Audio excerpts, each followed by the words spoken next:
What up? What up? Welcome back to the channel. I'm Moedotj, and we're locked in. Tonight is a free night. It is a free night, meaning we get to talk about any and everything that we want to. Also, we're getting ready for part 4 of We Own This City. We got that coming on tonight on HBO. I know it caught a little bit of y'all off guard because we got a free night, but I felt like let me jump on here. I haven't showed my face, you know what I'm saying, in a while. You know, you got to just show your face at the function. You got to show up, you know, just let people know that you present. You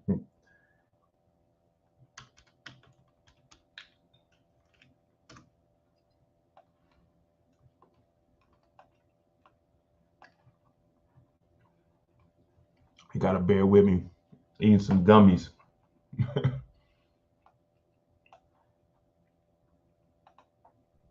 But like I said, it's a free night. We're going to talk about anything.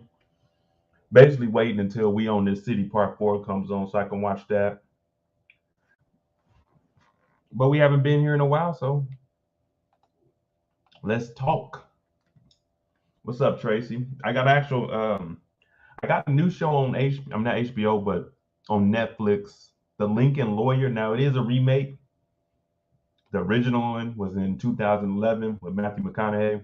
They got a new series on Netflix. Now I did watch part of the first episode, but I was looking at it like I don't know about this. I don't really like the actor on there. It didn't seem genuine to me.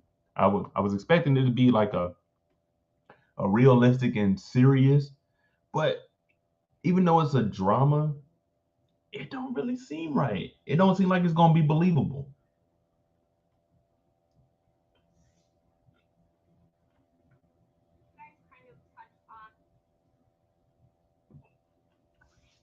What's up, Kim? Yeah, Tracy, it's on Netflix. It's 10 episodes. It just came out May 13th.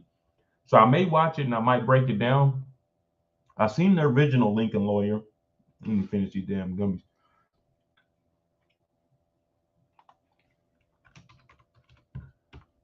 So I seen the original. Like I said, it's the one with Matthew McConaughey. What's up, Kendall? This was good. It was a movie. I like how they took it and they're trying to spread it out. The only thing is when they do these little remakes and try to turn movies or different scenarios into a show, they don't go and grab good actors. Now, you know, I'm an advocate of getting new up and coming actors and let's see how they do. But in this show, I don't know, I couldn't really jump into it. I might have to watch it a little bit later on, smoke a little bit, and then deep dive. Have I seen All Rise show? What's that on, Tracy?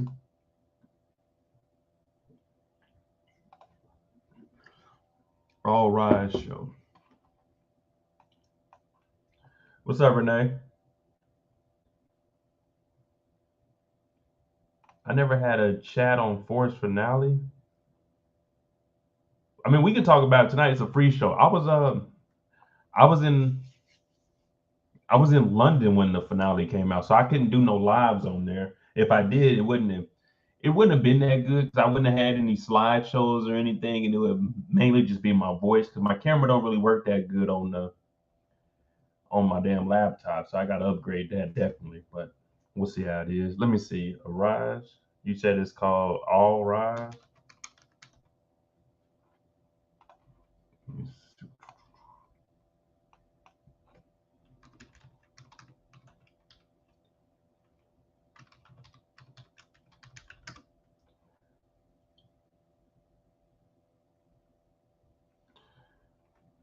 Off subject. I heard they're turning The Best Man into a TV series. I seen that they were doing something with it. I don't know how that's going to play out. Like that's the same thing I was seeing with the Lincoln Lawyer. Yeah, they're going to have the actors in it, but do we really want a TV series of The Best Man? We already know what's going to happen. There's going to be some kind of friction amongst the group. Two guys are either going to be having issues with each other. One of them is going to start feeling another woman. Like, come on, it's The Best Man. We already know how this plays out. We already know how this plays out, and in the end, they're gonna all become friends. So we're gonna waste 10 episodes, 12 episodes of watching what we already know. Well, we already know what the outcome is. All Rise season 3. No, I've never heard anything about this. I didn't even know the OWN network put out TV shows. I thought they just did like that. What's that lady that don't be fixing nobody lives? Her and like dating shows on the OWN network.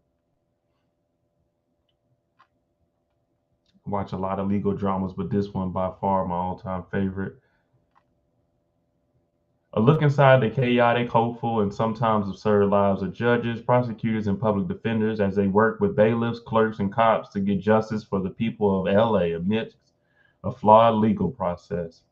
Among them is a newly appointed Judge Lola Carmichael, a highly regarded and impressive deputy district attorney who doesn't intend to sit back on the bench in her new role, but instead leans in, immediately pushing the boundaries and challenging the expectations of what a judge can be.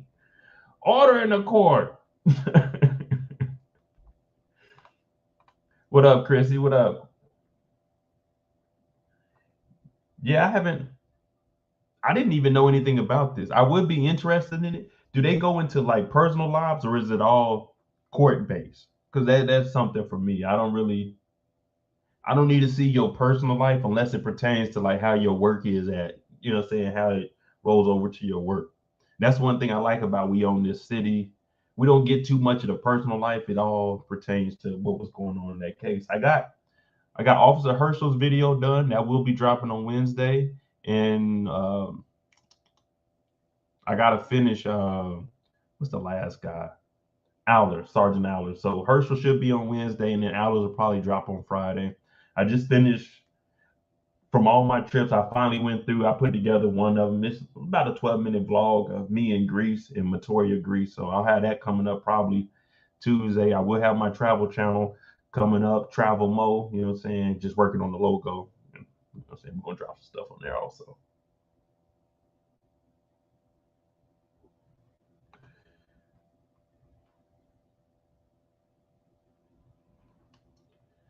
So I mean, All Rise. I don't know. I ain't never heard of it. Did y'all watch? I want to know what y'all think of this. Our Father on Netflix. Have y'all watched this? Because Our Father is that's some wild and crazy stuff right there. Now I originally started watching. I think I want to say Friday night. I actually finished it last night because I went to sleep.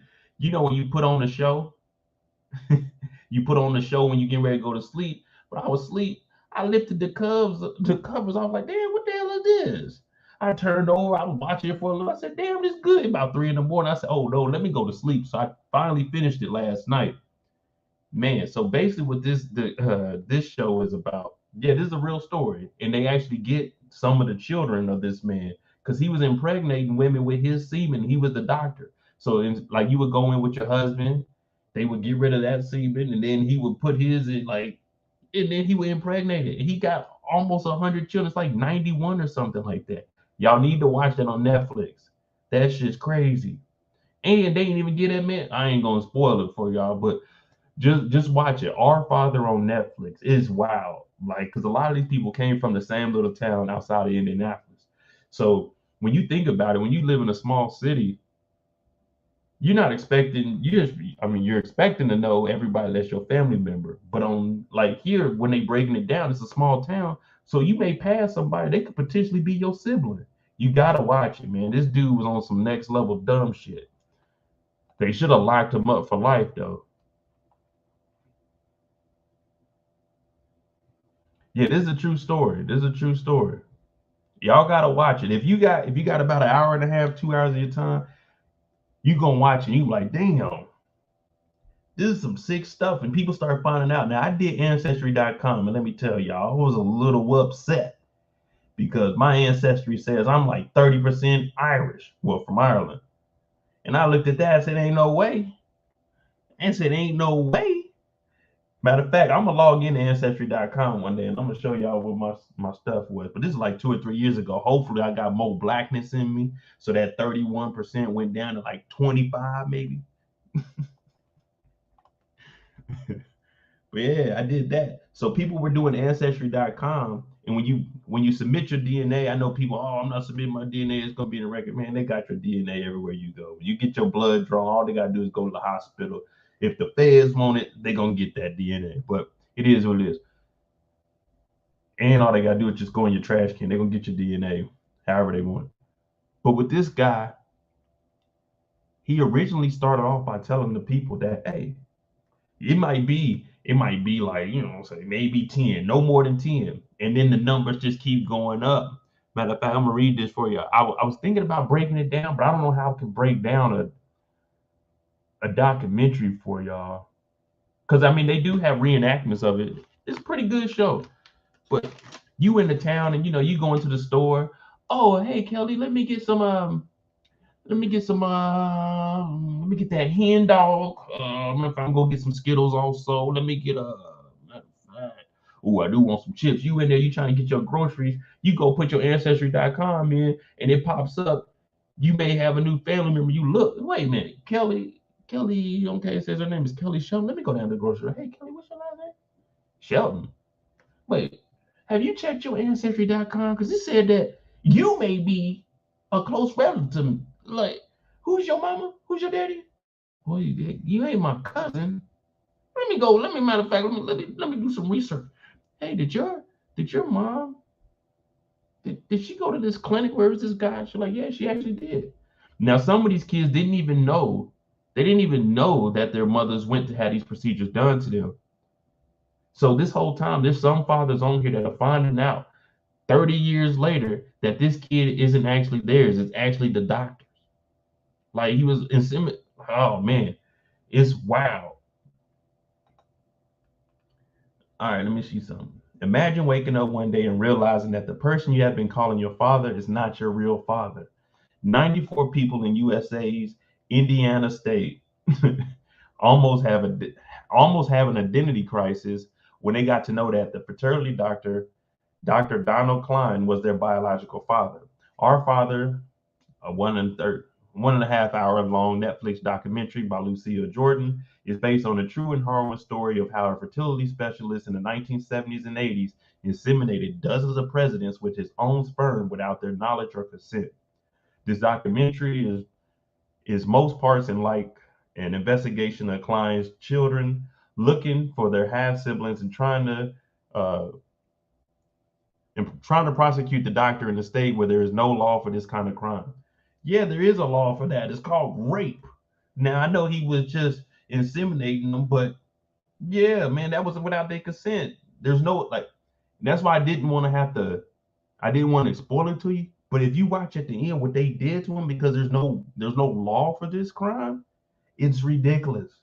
It's just you don't do that no more. You don't do that no more. That's all it is. It's wild. But you gotta watch it though. Big Alex Rock said, come on, man, I can't be laughing at that when you really want kids but don't want to pay child support. Come on, man, I can't. Hey, chill. Chill. We can't. Make sure y'all hit that like button. We're gonna dive a little bit deeper into it. Now they do talk about it, but you know me. We're gonna bring up some articles on Dr. Klein. But for the most part, when they actually meet this man, well, like I say, it's a documentary, so there's really no spoilers because there's real life events and all the information's out there. But when a couple of his, it sounds bad, when a couple of his kids actually come and confront him about it, he's sizing them up like, damn, what's this in my head? Johnny wasn't gonna say nothing. Is it lamp? There you go. So when he's talking to the kids, he's basically sizing them up. Okay, kid number 7, what do you do? Oh, you're a doctor, you're a lawyer. Basically seeing which one of his kids are actually successful. It's like, nigga, what? Then the main girl, she's calling him saying, well, he called her, was like, hey, the news, they demanded I talk to him. I don't think you should talk to him because it'll ruin my career. Like, watch it. This dude is sick in the head. But he's fully functional and he's aware of what he did. So I'm not saying he's messed up in the head, because you ain't messed up in the head if you know to do this. And you did it 94 times. And that's 94 times that it worked. 94 times that it worked. So that means he probably was 200, 300 times and it just didn't work. The documentary features interviews with the parents of the children, others who have known Dr. Klein, and reenactments of situations. Also, when they do the reenactments, you hear a lot of the girls, well, because they interview mostly women on here, but a lot of them said they felt like growing up, they didn't fit in. They thought that they were either adopted or something was different because they didn't look like their family members. It's because they look like this old fart. What the film was not able to show was why the doctor did what he did. Conversations with his co-workers and friends and the victims are the only insight we got about him. This is also because he didn't agree to work with the creators of the documentary.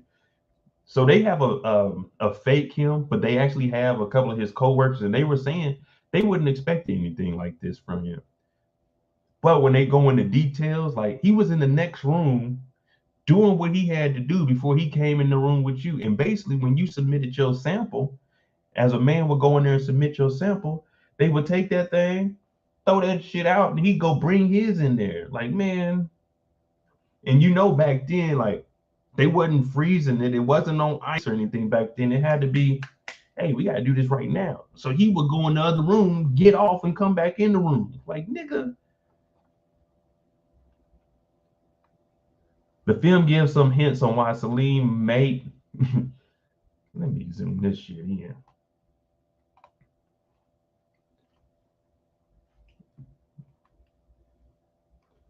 The film gives some hints on why Salim, or Klein, my bad, why Klein might have done something like this.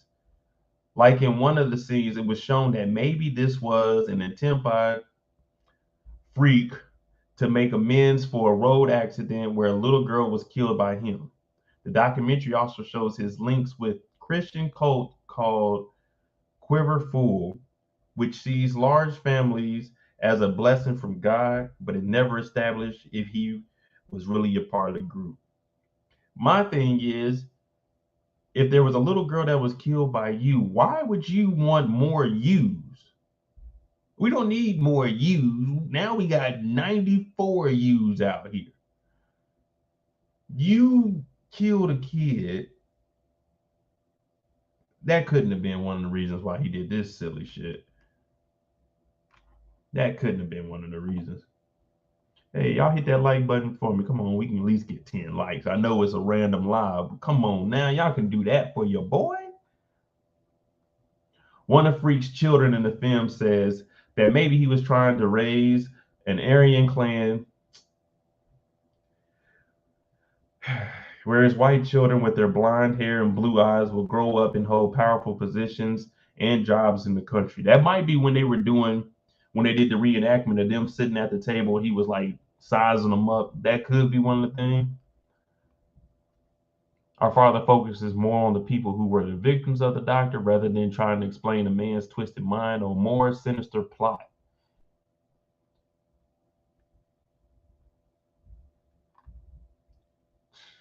That's fucked up. You got 94 siblings out here.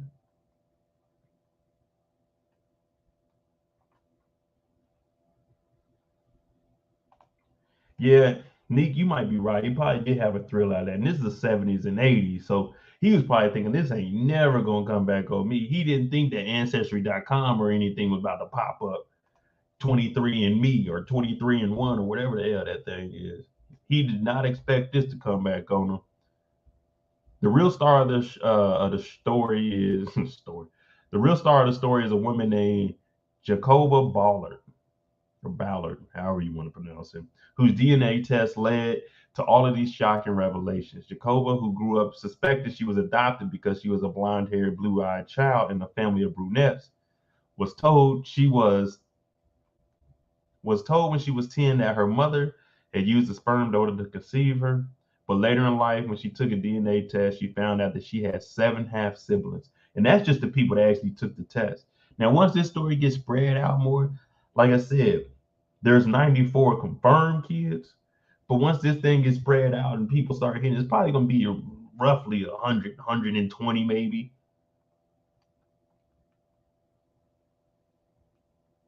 From there on, all hell broke loose, and she kept getting notifications on the genealogy website about half siblings whenever one of Freak's children took a DNA test. I know I'm going to call them and I'm going to ruin their life, Jacoba says in the documentary when she sees a new connection on her profile. Another of Freak's children, Lisa Shepard Stidham, in the film says that every time a new name appears in the database of close family, she hopes that it's not someone she knows or someone she has dated. That is horrible. Someone in your town you could have potentially dated and didn't even know it was your half sister or half brother. This is what I didn't want to spoil for y'all. I mean, y'all got to watch it because they go more in depth in this article. But the most striking part about the documentary will most certainly be the fact that despite doing all these horrible things and even pleading guilty to obstruction of justice, Clean Freak served no jail time. He got fined 500 USD. A slap on the wrist. $500 for 90 plus women. That's what he did. 90 plus women. Another good show. So that's enough of this weird stuff. Check out Top Boy's Summer House.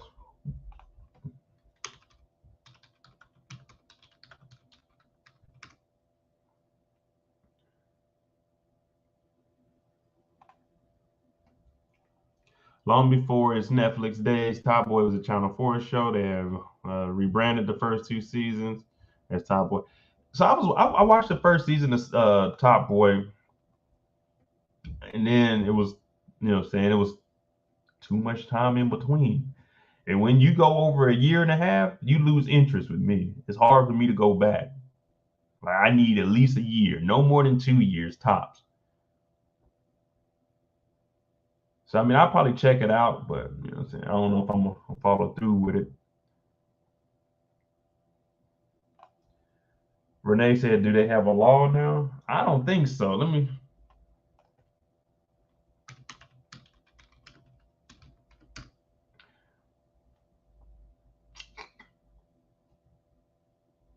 Klein law. I don't want the Klein law. Oh, we just got an update 4 hours ago. An update on where Dr. Klein is from our father is now.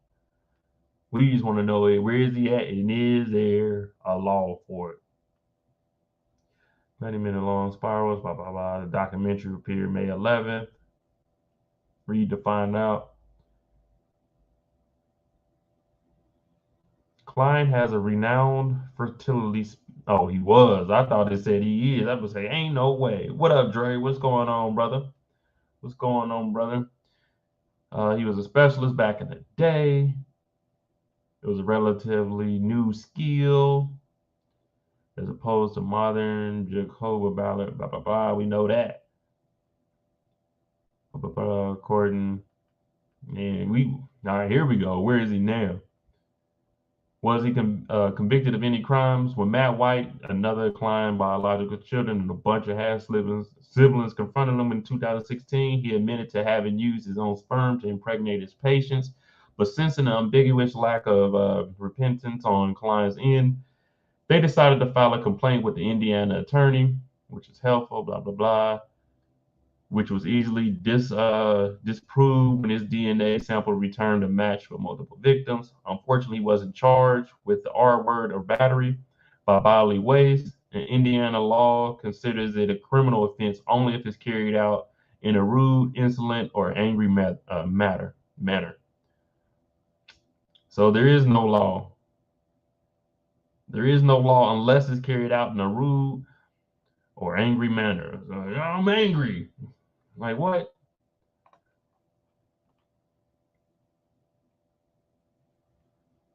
Where is he now? At the time of the initial investigation, Klein had been living with his family in Indianapolis following his retirement. He is still considered an upstanding citizen and a revered member of the community and an elder of his church. So when y'all passing around that collection plate, Klein sticking his greasy hands in there, taking every dollar he can get out of that. The Netflix documentary heavily hinted at Klein's strong religious beliefs, motivating his misdeeds. Jordan disputed the claims that Klein is dead now. He's active around the community. He's going to have grandchildren, swim meets, and things like that. There's no hiding. That's the thing. He's still out and about. In his head, I don't think he thinks he's done anything. Dang, my man, he ain't my man. He's active in the community. He's going to have grandchildren, swim meets, and things like that. I don't know how he, like Neek said, I don't know how this nigga's an upstanding citizen. You let a black man have 3 kids by 3 women. That nigga's the worst person on earth. This nigga got 94 kids, but 94 women. And he's an upstanding citizen in the church. Hell, you a guy with multiple baby mamas trying to go to church, they shaming you. They throwing that water on you. You go up in there. This nigga, Dr. Donald Klein, is walking around the city going to swim meets. What? You got to get this man up out of here. Matter of fact, I'm about to go see where this nigga live at in Indianapolis, and I'm gonna go out there and go talk to this man and slap the hell out of him, allegedly.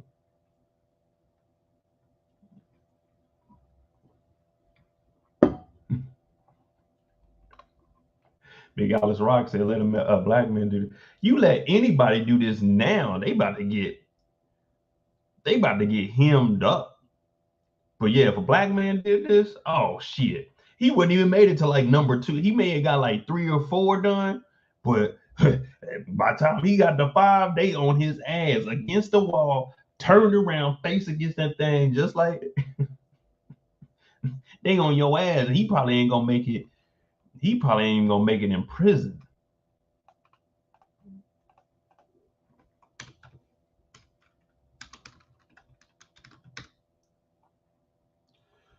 Our father is the 5 creepiest moment in Netflix. I don't think it's the 5 creepiest moments, but it's really up there. Other doctors.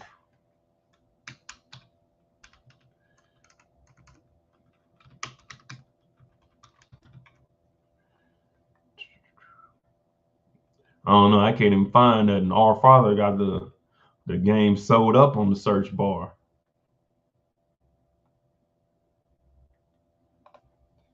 She said he was a racist and a Nazi trying to preserve the. I mean, that's what they did say in the documentary.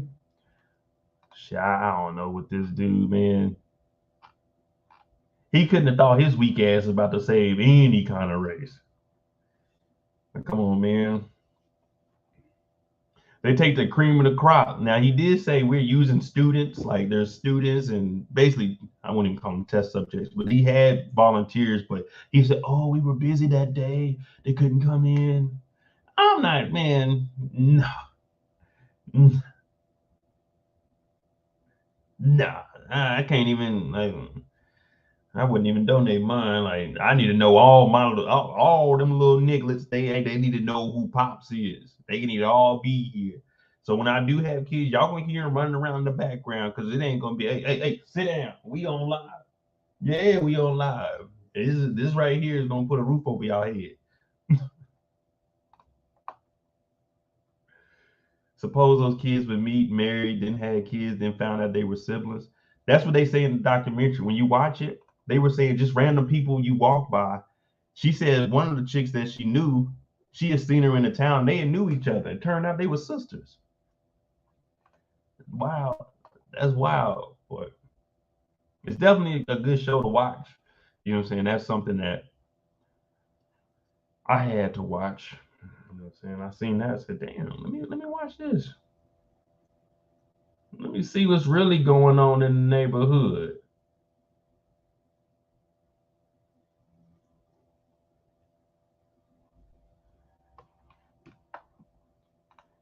Top boys like British Power. I mean, I go to the UK a lot. No disrespect to my brothers over in the UK or anybody in the UK, but man, the only guns and stuff y'all gotta be like them little old ass revolvers. Y'all be shanking people over there, man. I be over there. I be in the streets. I be over there with the roadmans. You know what I'm saying? I be over there. I know a little something. You know what I'm saying? The girls call me Ping. You know what I'm saying? Yeah, that's another story. I don't know, man. I know a lot of people talk about Top Boy, But the only thing about on my channel, like, I might watch Top Boy for myself. The reason I didn't break down Our Father because it was just something that I watch on my free time. But you know, it's got to be. This is like, at the end of the day. I mean, I enjoy getting on these lives, but you know what I'm saying, when I record videos, that's the business side of it though. So I got to record something that's going to generate some kind of dollars, or I'm not going to review it. Like, I'll get on lives when I get on a live. You know what I'm saying? You know what I'm saying? I don't ask for no donations. They are appreciated. Cashapp at the bottom of the screen. But yeah, I just do the lives because I like being on here talking to y'all.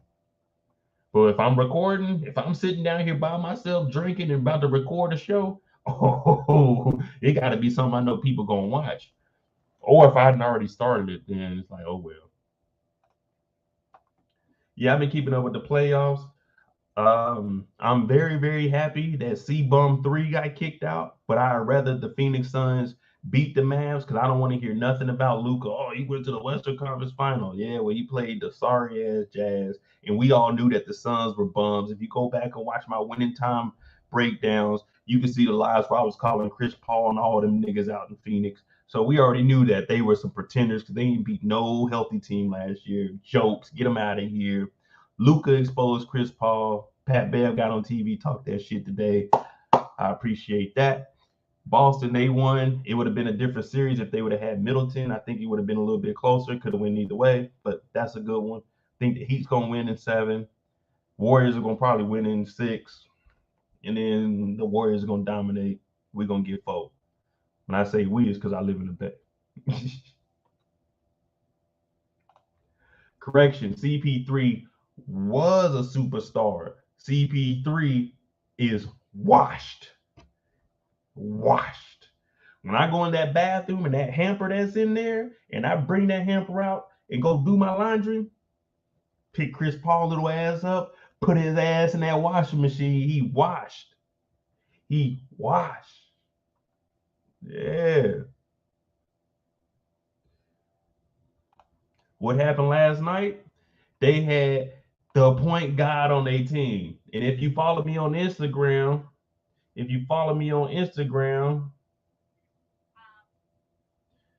hopefully we don't get no strike, but devil is a lie. Yeah. Yeah. Hey, yo. The devil is a lie. Y'all called him a point guard. The devil is a lie. The most blown 2-point. Like, hey, get him out of here. He washed. Don't nobody care about Chris Paul. Like Pat Bev said, ain't nobody scared of that. Don't nobody, bro. We playing the Suns. We gotta look out for Chris Paul. Man, the nigga ain't gonna do nothing but elbow you in your groin area, slap you, and then look at the ref like, hey, call the foul. He's gone. He's gone. I could have did what CP3 did last night. That nigga had 1 point in 3 quarters. And y'all tell me I can't go to the free throw line and hit me 1 point? You a motherfucking lie. You a lie. Rhonda said Heat or Celtics. I'm going to go ahead. That's going to be a tough one. It depends on what Fat Boy going to do. If Kyle Lowry is there, then I'm going to rock with the Heat. But if he's out, it's going to be close. I can see Boston taking it in 7.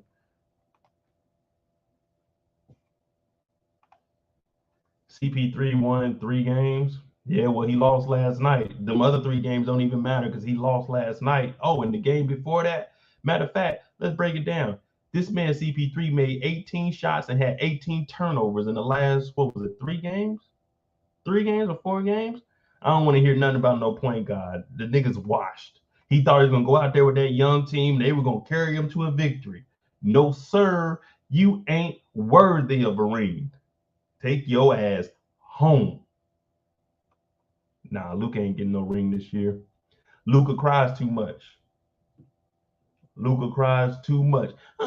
He missed a layup. It's a foul. He gonna do them step backs. He gonna miss. It's a foul. Okay. Because you're gonna have to play some defense now. They ain't gonna be able to hide you. You gotta run around and follow one of these players against the Warriors. And your other team, the only reason they were like that, the only reason the others with the Mavs were playing good because they had a personal vendetta with the Suns because they were clowning them when they went up 2-0. But it's going to be different against the Warriors.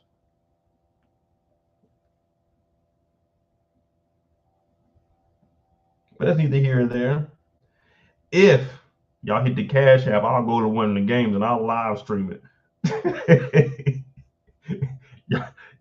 Y'all send me 1,500. Matter of fact, let's try to get the donations up to like 5,000 so I can go courtside. And I'm gonna have the camera on. We gonna live stream the game for y'all.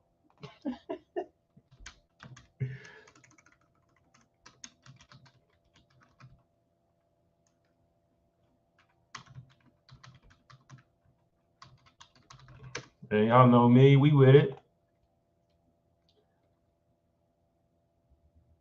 Western Conference Final.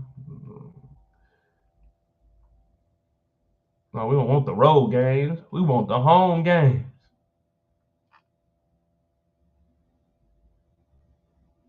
No. We want the home games. You talking about near me, and it's showing me the road games. Oh, here we go. Warriors Road 3 home game. What the hell is this even saying? Oh man. At Warriors, let me see tickets. I was reading this thing wrong. I agree, man. I agree. Cause look, I don't know if y'all can see it. I'm showing y'all where we need to be sitting at. So if we can get the donations up to like 5,000, 30,000, then we're gonna go courtside. Matter of fact, they got VIP seats here. Oh no, we don't want that. Undo. All right. So the benches is here. We want to get like all the VIP seats. We want to get like right here, row 3. Well, section 3. Yeah. Damn, I was zooming on. Okay, here we go. Behind the scoreboard. I mean, this, you know what I'm saying, the scorers table, verified resale. A resale? You know they about to bust our head for these tickets. $59.91. Let's go. 2 seats, $5,900. Come on, it's 21 of y'all. Alexa, what's $6,000 divided by 20? $6,000 divided by 20 is $300. All right, y'all, $300. Let's go. Shit. If any of y'all ever donated me $300, I would tell you don't. You know what I'm saying? Give me like what you could afford, like a little 5, little 10. Don't be sending your dog $300 because a nigga might not be going to this game. A nigga might take that 300 and go put that shit on rent. Damn, what you doing this weekend? Shit, they done donated your boy $6,000. They donated you $6,000 for what? They want me to go to the game and record. Nigga, you gonna go in there and record. They like, hey, sir, we need that camera pop you right now. And now I done wasted the $6,000. All right, he's selling the resales for $59. Oh, here we go. Look at this. They talking about $5,900 for this. This resale over here said only $5,000. Hey, look, y'all. I just saved y'all $900. $900. I just saved y'all. Hey, y'all can't say Mo ain't looked out for y'all. I just cut $900 off of them tickets. Let's go. Okay, 5,000. Okay, it's 5,000 for here. Let's see what the rollback is. Now we're starting to get into the poverty levels right here. $4,000 for 2 seats? Yeah, I don't know. That might be a little bit too far back. You gonna be, if you sit in this row, you paying this 4,000, you squinting, you can't even see. You gotta be up in these rows right here. This $5,900 don't look bad. I know y'all got it. Come on, y'all. Come on now. So it's 4,000 right here. You know what I'm saying? I can get this $4,000 ticket, 2 tickets right here. So me and one of the lucky people that donated, I'll fly you out here. We're gonna go to the game together. And we're gonna be sitting behind the bench. So I'm gonna have you hold my wallet, hold my phone, because I'm getting on the bench and we about to be hooping. They put me in the game if I'm sitting right here.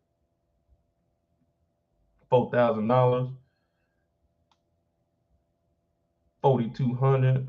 Yeah, we going in. Okay, we can get up under here. And then if I have my camera, they ain't gonna say nothing. 11,000. 11,000. Y'all do that? Can you? Alexa, 11,000 divided by 23. 11,000 divided by 23 is approximately 478.26. Oh yeah, y'all got that $478. That's it. That's it. Oh, we just got another person. We got 24 people in here. So instead of $478, y'all just give me $450 a piece, and I can get these $11,000 tickets right here. And we're gonna do a live show from the game. We're gonna do a live show from the game.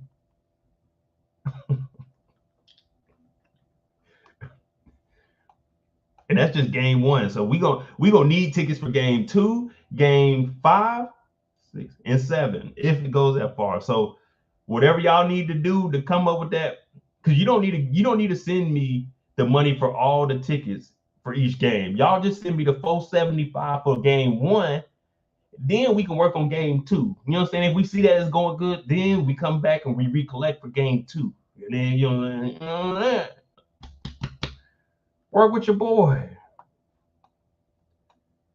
Well, these over here, the $11,000 tickets, these are the VIP section, but I wouldn't really call this courtside because you're sitting behind, you know, saying the photographers. But let's see what it is over here. 12,000. Here we go. 12,000 for one seat. Let's get it. I know we can run them numbers up right there. Hey, my name is Moedotj, and we're trying to go to the Golden State basketball game, Western Conference Final. It's a once-in-a-lifetime opportunity. Luka Magic, Steph the Golden Child Curry. I'm doing a free live for y'all. Let's go. $12,000. Do I need a GoFundMe? What do I need to do to get these tickets? No. I ain't gonna scam you, bro.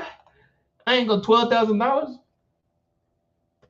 Bay Automotive. Yeah, y'all need to go ahead and give me a little, you know what I'm saying, a little endorsement deal. Pacific Bay Autos. I just bought a brand new car. Well, I won't say brand new because I ain't never buying a brand new car. I just bought a used car back in November when niggas tried to steal my truck. They broke in there, so I bought a new car. You know what I'm saying? So yeah. Y'all send that money in though. We're gonna do the live straight from the court. You know what I'm saying? And wait, let me just show you something real quick. These seats, this one seat right here is $12,000. Buy my lonely. If I get this one seat for $12,000, I'm gonna go interview Steph after it. So if y'all just seeing $15,000 up front, we can go ahead, go back there, we get the after game interview. Hey Luka, why did you guys play so bad today? Oh well, you know, because they didn't give me the foul calls. We don't give a fuck. Where's Steph Curry?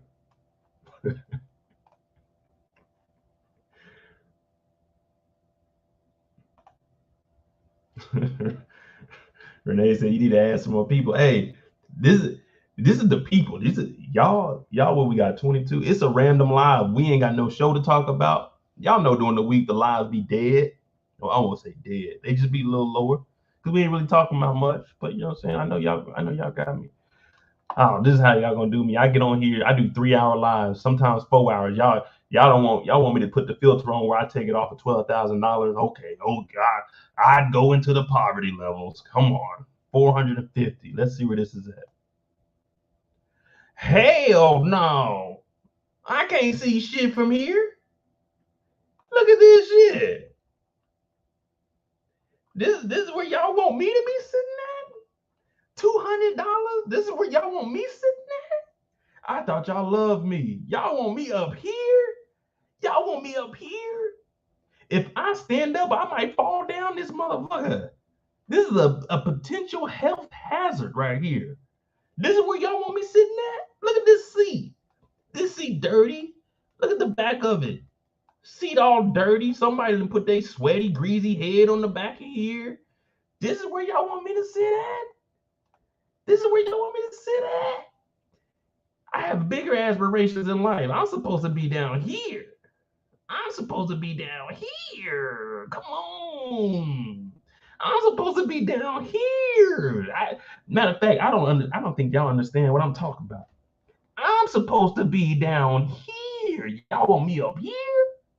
What am I do up here? I might as well stay at the house. Section 215, row 18. I don't even think on this map, I don't even think they have that on here. Let me zoom out a little bit because I might be tripping. I don't even think section 215, row 18 is even in the stadium. I mean, in the arena. I thought we were cool. I thought we were the Moeds. I thought we was the Moedotj. Y'all want me up there? They don't even show when they panning the camera around, you know what I'm saying? You got everybody out there hanging out, having fun and stuff. They talking about, oh, who we got in the crowd tonight? Who we got in the crowd tonight? They ain't gonna see me up there. They ain't gonna see me up there. I'm all the way up there. I'm all the way at the top. This is like when the court, like when it pans by, the camera's supposed to come by. Y'all supposed to see me on the court side like this. Y'all want me sitting up there, it's gonna be looking like this.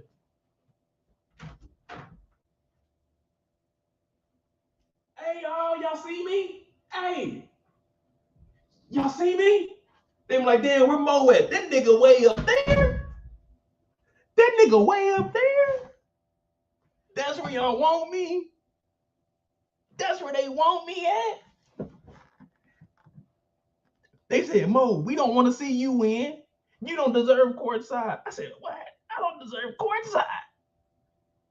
I don't deserve courtside. I thought we were fam. Look, this is where y'all wanted me. Section 215, row 18. Look at this. This shit ain't even connected to the bottom. Look at this. It's a whole gap right here. They don't even connect with the stadium. We in the atmosphere up here. They talking about 221. That's where the people want me to sit. That's where the people want me to sit. What did I do to y'all? What did I do to y'all? I didn't hurt nobody.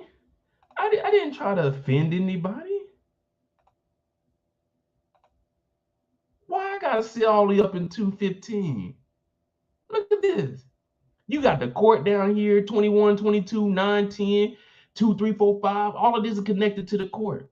Even 125 to 129 is connected to the court. Y'all want me in 215? It's a whole gap right here. What is this, water? I gotta swim across the bay just to get to the game? I ain't gonna be able to see shit in 215.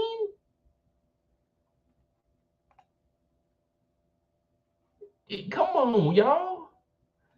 Look at this. It's a gap right here. Y'all want me sitting in 215?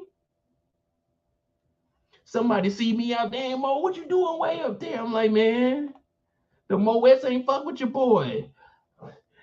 Prayer call. Prayer call.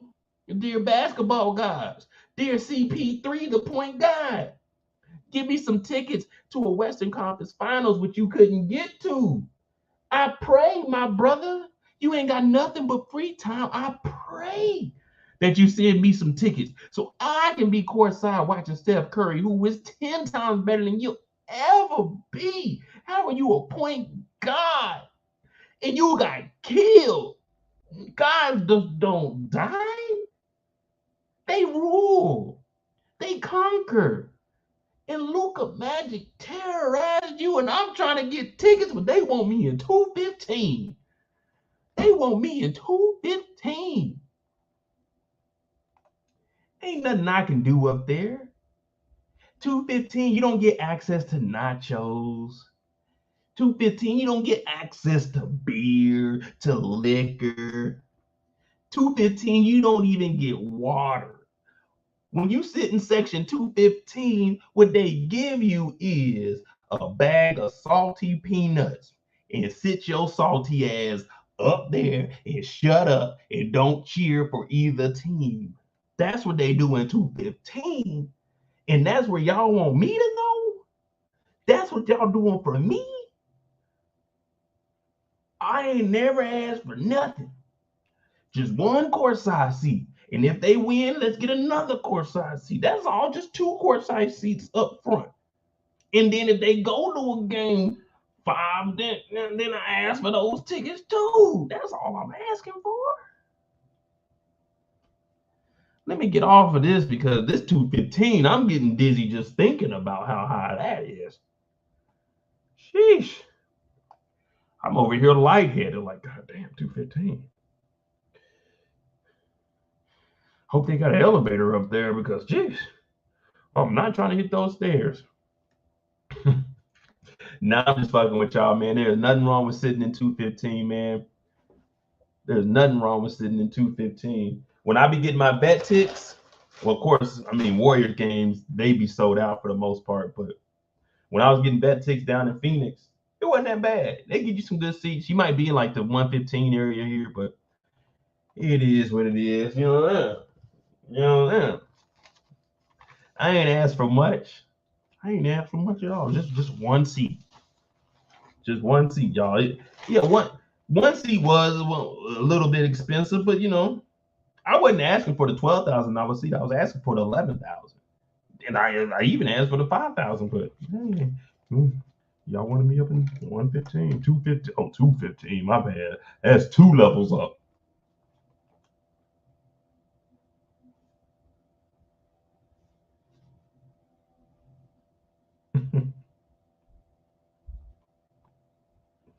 We good though.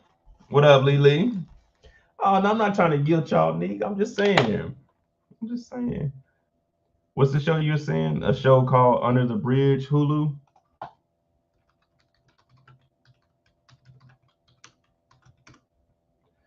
Under the Bridge. Oh, this is from 2019? Under the Bridge to Criminalization of Homelessness. Uh-oh, now that sounds interesting. Wait, it ain't this, is it?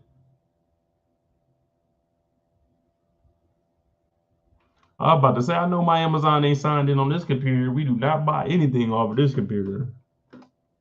No.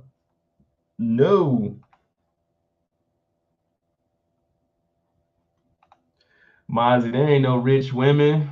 There ain't no rich women, at least attractive ones, but I couldn't beat what is it called for a boy? I'm a boy, man. A sugar baby? Is it a sugar baby for being on something? I couldn't do none of that shit. Having someone pay me to act like I want to be around them? No. I'm gonna sit my ass at the house. That game ain't that important. That nigga Curry ain't never knocked on my door and said, "Hey, we paying your rent with all that money he making." Fuck all that. Draymond got fined $20,000. He ain't donate me not $1. I don't give a damn what they talking about. Oh, he said it's under the banner of heaven. Let me see. Oh, it's right there. 2022 True Crime.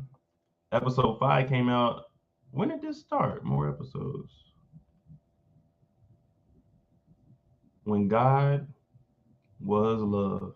And they ain't talking about Chris Paul, the point guard. All right, let's see what this thing is talking about.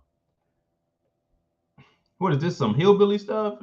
As Detective Jeb Pry investigates the murder of Brenda Wright Latafrey and her baby daughter in the suburb of Salt Lake Valley. Oh yeah, it had to be some Mormon type stuff.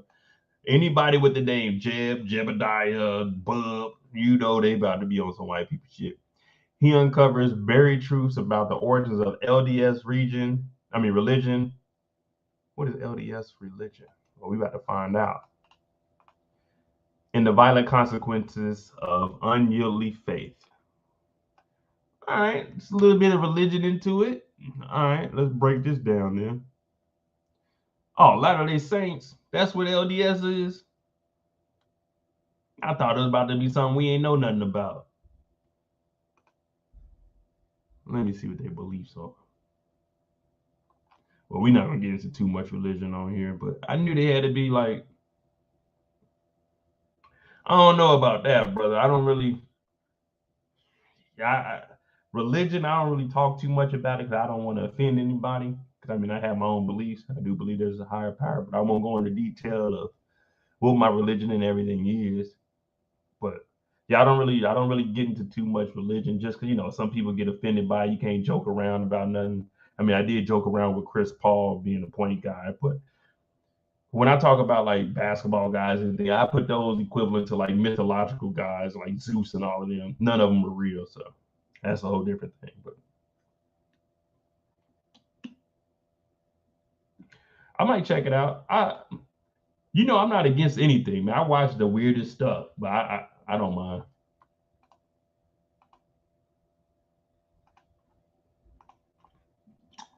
Let me see something. because We Own This City drops tonight. So yeah, I know we got that live tomorrow night, 9 p.m. Eastern. We Own This City part 4. My bad for calling it an episode. Let me see something. Can't show y'all my login to HBO because you know what I'm saying. I already got my mama using it. She talking about what's your login? Hey mama, you gonna have to start putting in. I pay your phone bill. You gonna have to pay half of this damn episode 4 is up. Cool. I pay half of your phone bill. Oh, I'm supposed to show y'all that site, but if you got it, that's how you stream. Not saying it's wrong or if it's right, but it's on there. Y'all seen it. Part 4 was really good. Oh, y'all already watched it? Y'all ahead of me.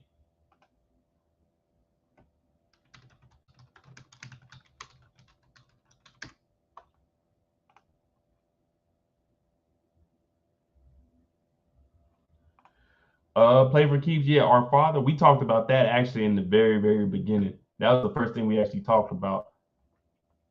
Oh, damn, these fools is working fast as hell. We Own This City, recap and review, part 4. We Own This City, recap and review, part 4. Damn, these niggas, we ain't gonna call them out though, because they are fellow content creators.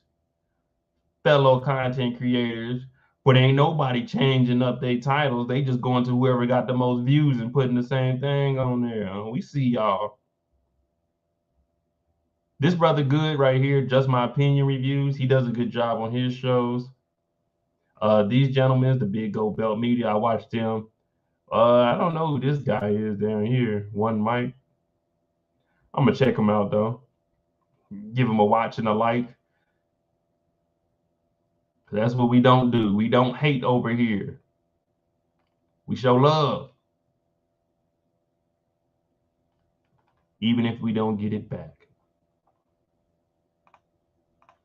Nick said, it's some recaps up. So a lot, I won't say a lot, but there are several people that actually get the show early. Like these TV shows, they reach out to people and, you know, some people have access to it earlier so they can actually watch it and put it out. Just like when you see all these articles, like, oh shit. Like when you read these articles, they'll be out hours before the episode even drops. Like here we go, we got an hour ago, We Own This City. So people get the stuff early. Of course, you know, I'm not in the intertwine. I'm a different type of recapper, and you know what I'm saying? I just do what the fuck I want. I'm not gonna be politically correct unless they cutting a big check. But even then, it's like, man, I want to do things my own way. So y'all gonna get mine. I'm gonna watch it after this live. After this live, I'm gonna watch it. Probably had a recap up tomorrow. Let me see something. Episode 104, we aired. So May 30th is the last episode, even though it's really a part. Part. So May 30th, what's that, 2 weeks? 16, 23. Yeah, so 2 weeks. This is the last episode. So we'll have a overview of the whole series. I should be having all of the, well, not all of the offers, but Herschel and Allers, I'll have their videos up this week, breaking down how long they got charged with. I'm sure that the show is going to cover all of that, but I'm going to give you like actual information from the court and what the judge and their lawyer said. Leo, Kevin, Ahmad, Scott Kilpatrick. Trying to see if there's any names we ain't seen on here. We know Mamadou 10 and Jamel Ryan, them two fools.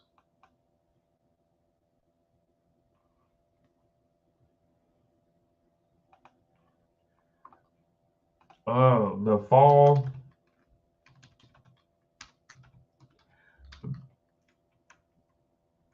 I don't even know how to spell Abercrombie and Finch.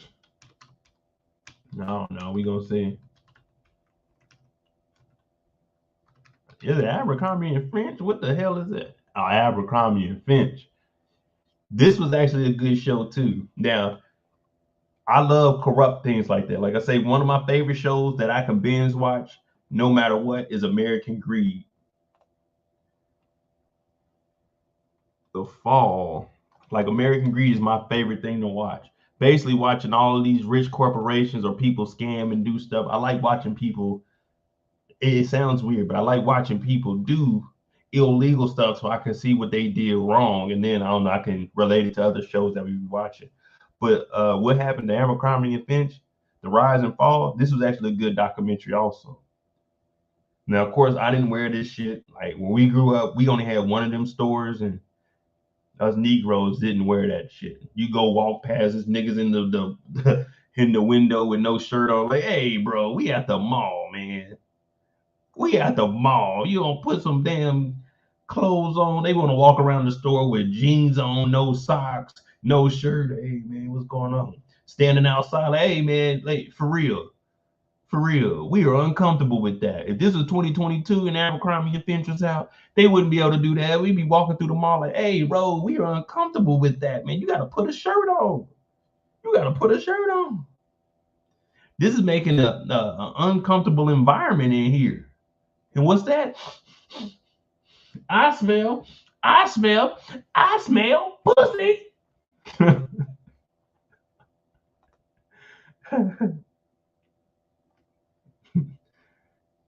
Yeah, they fell off pretty hard though. They fell off hard as hell. Yeah, Kendall. We pretty much figured you wore it in middle school. We pretty much figured you wore it. Yeah, for us, you couldn't. We weren't wearing none of that white boy stuff. Back then, you had to wear like a Nietzsche or a Nietzsche academics, LRG, of course Polo, but Polo was super expensive. I used to rock some Coogee. You know what I'm saying? Coogee down to the socks. No, not down to the socks, but Coogee, makes it academics, Rockaware, Sean John. And if you, what movie is this? Oh, you got real Sean John. What movie is that from? I'm gonna call it Sean Joe. Yeah, let me know if y'all know that movie. Kendall, we just, you just know, you know what I'm saying? You just know, like when Kendall be talking, yeah, she wore Abercrombie and Finch. You probably wore the Abercrombie with the you used to wear you. I know what you used to wear. Yeah, I'm about to describe you to the T. You used to wear the Abercrombie and Finch pants, and you used to wear the like a big white belt buckle, and then you would wear the polo, but you'd have the collar up. You know what I'm saying? You thought you was swagged out. You had the collar up. Hey, Nick, no. Nick, no. Oh, you got real Sean John? They burnt that motherfucker up. He said, oh, I'm gonna call it Sean Joe. Yeah, Kendall, you were the type to walk around school with your collar popped. Like you were better than the rest of us. I got Abercrombie and Finch on. This is how your collar used to be. This is how your collar used to be. You used to walk around the school like this, Kendall. NYC? No, we call it Nietzsche where I'm from, Corey. In the Midwest, we call it Nietzsche, not NYC. I mean, I know it's from New York, but we call it Nietzsche. It's one word. That motherfucker say Nietzsche, not NYC. You know, this is how Kendall used to walk around that damn collar pop. Like, damn, Kendall, can you hear anything? She's like, hell no, I can't hear nothing. I got money. Oh, yeah, she got Abercrombie and Finch. We got to go rob her. I robbed the robbers. We know you. Let me see something. Let me see if I can.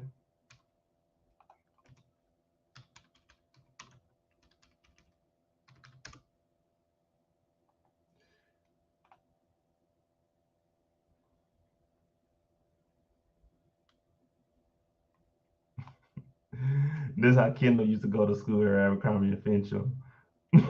Here you go. Here you go, using the Abercrombie and Finch at the school, motherfucking collar pop. Like, what the fuck?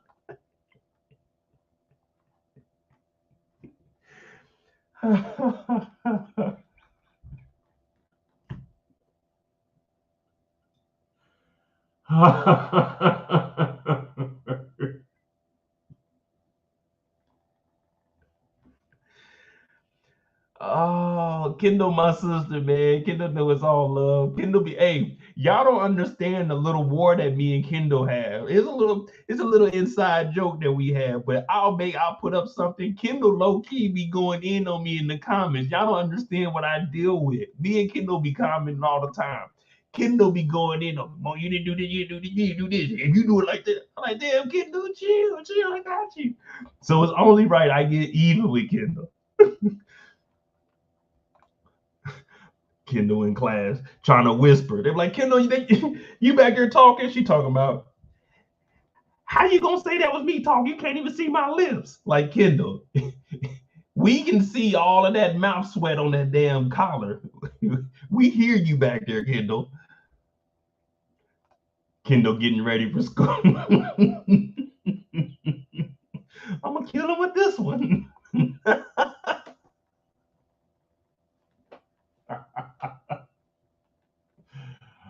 Oh, all right, I'm done, Kendall. I'm done. Oh man, you got me crying, Kendall. That's a good one, but I had to. Exactly, Neek. Exactly, Neek. She proving the point. She wearing all that Tommy Hilfiger. You were just buying into all the white people antics. I wish I would try to buy some Tommy Hilfiger. My dad like, we ain't buying that bullshit. Oh my God. See, Kendall said I was very quiet. What did I just tell y'all? How you gonna say that was me talking? You can't even see my lips. Yeah, you was quiet, but you was talking behind that damn collar. Oh man, my stomach, Kendall. Thank you for that. I'm done. I'm not gonna even say it. I'm good. I just had to get you one time. That's all. Oh, dog, I have tears, Kendall. Thank you. Thank you. Thank you. That's all I'm gonna say is thank you. Mm-mm-mm.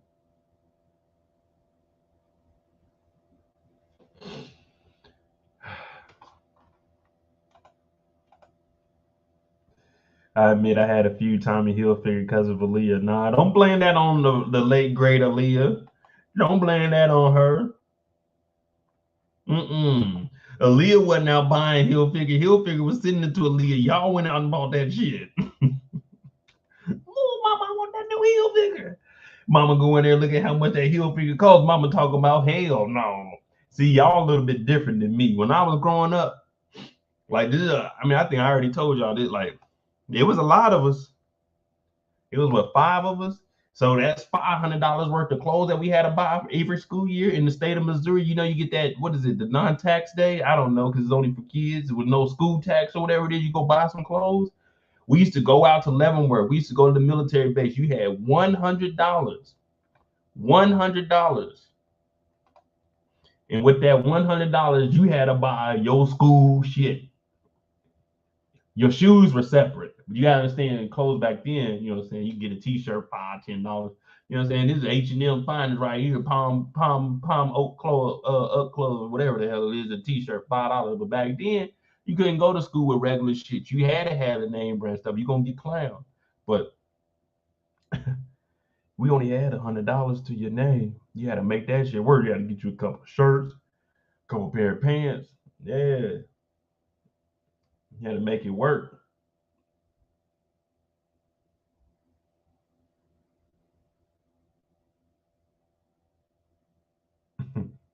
So it was no Tommy Hilfiger, wasn't no Polo me growing up. Hell, I ain't get my first pair of J's till I was 16, and I bought them myself because my dad didn't like Michael Jordan. He ain't buying that nigga shit. He ain't buying that shit.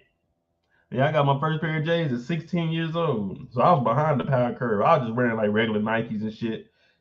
Got me some Ken Griffey's. Then I was in the game. But then I started spending money dumb, young and dumb. You buying clothes and shit. So I was buying all kinds of J's, waiting in line for them. Then I got older. I said, the hell with that. Nigga, $125 on some shoes. Now you gotta pay that shit. I bought me some Air Maxes the other day. It's just $185. I said, for some Air Maxes? Hell, we used to get Air Force Ones back in the day for $69. Them shit's $100 now.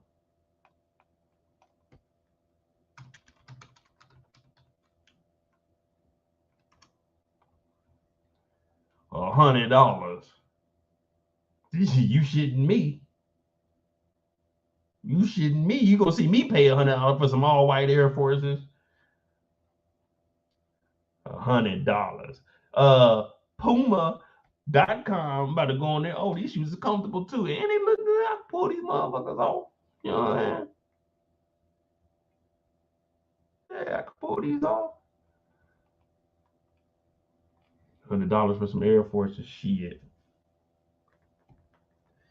My homeboy talking about, hey man, you seen them new Gucci's that dropped? I said, hell no, I ain't got no reason to be looking on Gucci.com, nigga. What we go buy some $800 shoes for? If I bought some, I got some Louis slides, but if I bought some Gucci shoes, y'all niggas gonna see me in them Gucci shoes on live. Y'all gonna see me in all my videos with them damn Gucci. If I spend $800 on some shoes, shit, we wearing them motherfuckers.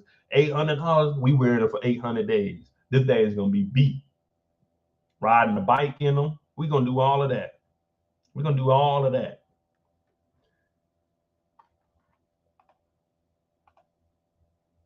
But I get fresh though.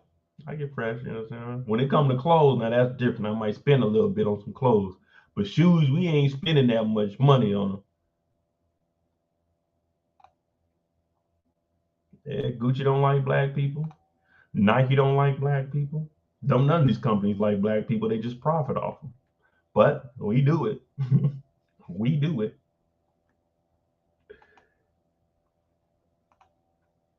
It's a status symbol, you know what I'm saying? I mean, but y'all already know how I am, you know what I'm saying? Like, I get a haircut. The only time y'all see me wearing a do-rag is when I don't have a haircut. I got a haircut Friday, hairline all messed up. I don't put no do-rag on when I get a haircut. You better cut my hair good enough that I don't need no do-rag. That's how I look at it. I done paid this $65. Y'all niggas better cut this shit so I ain't need no do-rag. I wear the do-rag when the hair get long, you know what I'm saying? That's why y'all see the waves ain't jumping off like they normally do. I'm very, very frugal. I hate spending money. I hate spending money. Unnecessary spending, it just drives me crazy.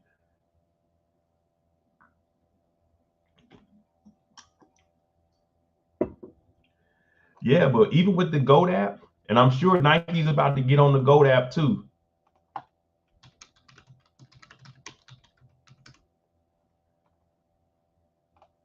Yeah. Nike is suing StockX for allegedly selling counterfeit shoes. Yeah. GOAT app, you coming up next. eBay, you coming up next. Yeah. Yeah. Nike is cracking down. So what this tells me is, and I've been saying it for years, 35 to 50% of y'all got knockoffs on. And guess what? No one cares. No one's ever going to walk by you and say, hey, those are fake, because no one cares. These retailers, you go into the Gucci store, they could be selling you all knockoffs. You would never know because it just comes out the store. But yeah, Nike on StockX's ass. Nike has doubled down on litigation against StockX in a heavy lawsuit between the biggest shoe manufacturer in the world and the hypebeast shoe resale platform that is now valued at $3.8 billion. I'd be goddamned if I see some niggas with some shoes and I'm like, let me buy them shoes off of you. If I can't get them off the shelf or off of the damn website, I don't want them. I'm not buying a pair of shoes from you that you never wore and then putting them on. Nigga, this ain't a house. This shit ain't appreciating. These shoes are made for walking. I'm putting the shoes on and I'm getting to walking. If I spend my money on something, I'm using it. I'm not about to spend $300-400 on a pair of shoes that you bought and only wore once and you talking about they in tip-top condition. Nigga, I don't give a fuck. I'm not spending $300 on some shoes that you wore. You wore them shits is worth $100 now. It ain't none of that. Oh man, these are unreleased. I don't give a fuck. I don't give a fuck. Ain't no one gonna ever come up to you. You might go out in the most exclusive shoes and outside of like the Nike Air Mags and all of those, but you might go out in the most exclusive shoe. You might get 2 people that notice that, oh man, them shits is, hey man, how'd you get those? Other than that, the other 99% of the people you walk by, they not gonna give a fuck what shoes you got on. They not gonna care. They not gonna care. They not gonna care. You walk past somebody with a Gucci shirt on, you don't double take and be like, damn, you been. We don't care. We don't care. I go get fresh. I could wear a whole Zara outfit and I kill some niggas that wearing Gucci and shit. And motherfucker, hey, when it comes to dressing, I get fresh as a motherfucker now. Yeah, y'all don't want to. We ain't gonna do that, but this summer y'all gonna see. But yeah, now let's see. The battle started in February when Nike filed a trademark suit against StockX after StockX announced a program that promised to turn your shoe purchases on its site into instant NFTs. Nike said, nigga, y'all not selling nothing on the meta universe without us getting our cut from it. So whatever y'all trying to do here, we own all of that. Nike having not mentioned these NFTs itself. NFTs are really just stupid, people. Now, I mean, it's digital. It's a digital photo. Okay. It may boom off. Some people made some money, but right now you see all that shit's low. Not financial advice or anything, but I mean, I personally think it's stupid. But you never know, man. I thought Bitcoin was stupid, and that motherfucker skyrocketed. Luckily, I got me a little piece of the pie. But then last week, Nike upped the legal ante. It added an accusation of counterfeiting on top of its existing trademark lawsuit, claiming that it purchased 4 pairs of fake Nikes from StockX. Now, if you go back, let me see something. Matter of fact, let me show y'all something. Because this is before y'all was rocking with your boy. This is before you were rocking with your boy. And like Neek said, I originally thought that Nike was just reselling their own stuff for more profit on their site. They technically were. They technically were, they technically are, and they technically will continue to do that.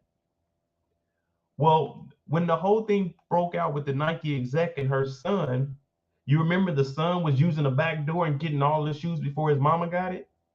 Yeah, I broke that down way back when, during the pandemic. The channel was just small.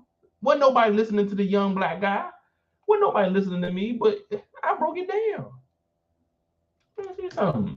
I broke it down. This is back in the day, man. I may have had braids when I did this. Is how long ago this was. Hold on, let me see something.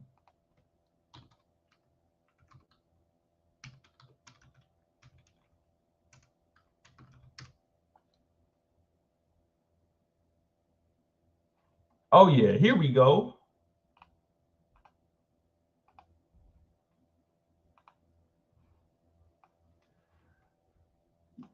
When was this?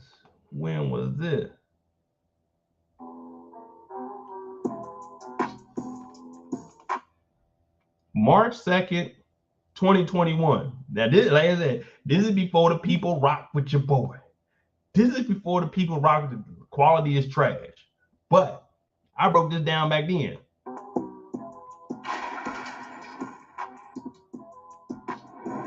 What up? Welcome back to the channel. I'm Moedotj. And if you had... Your boy had the twist back then. I was using the green screen and everything. This is when the grind was serious right here, people. But yeah.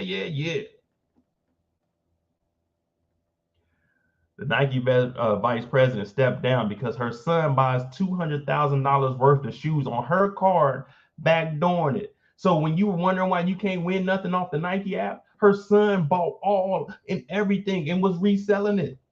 And Nike knew what was going on. The only reason they got caught is because someone exposed the son for being the son of the mother. Like, how is he getting all these shoes? And people started investigating. Yeah.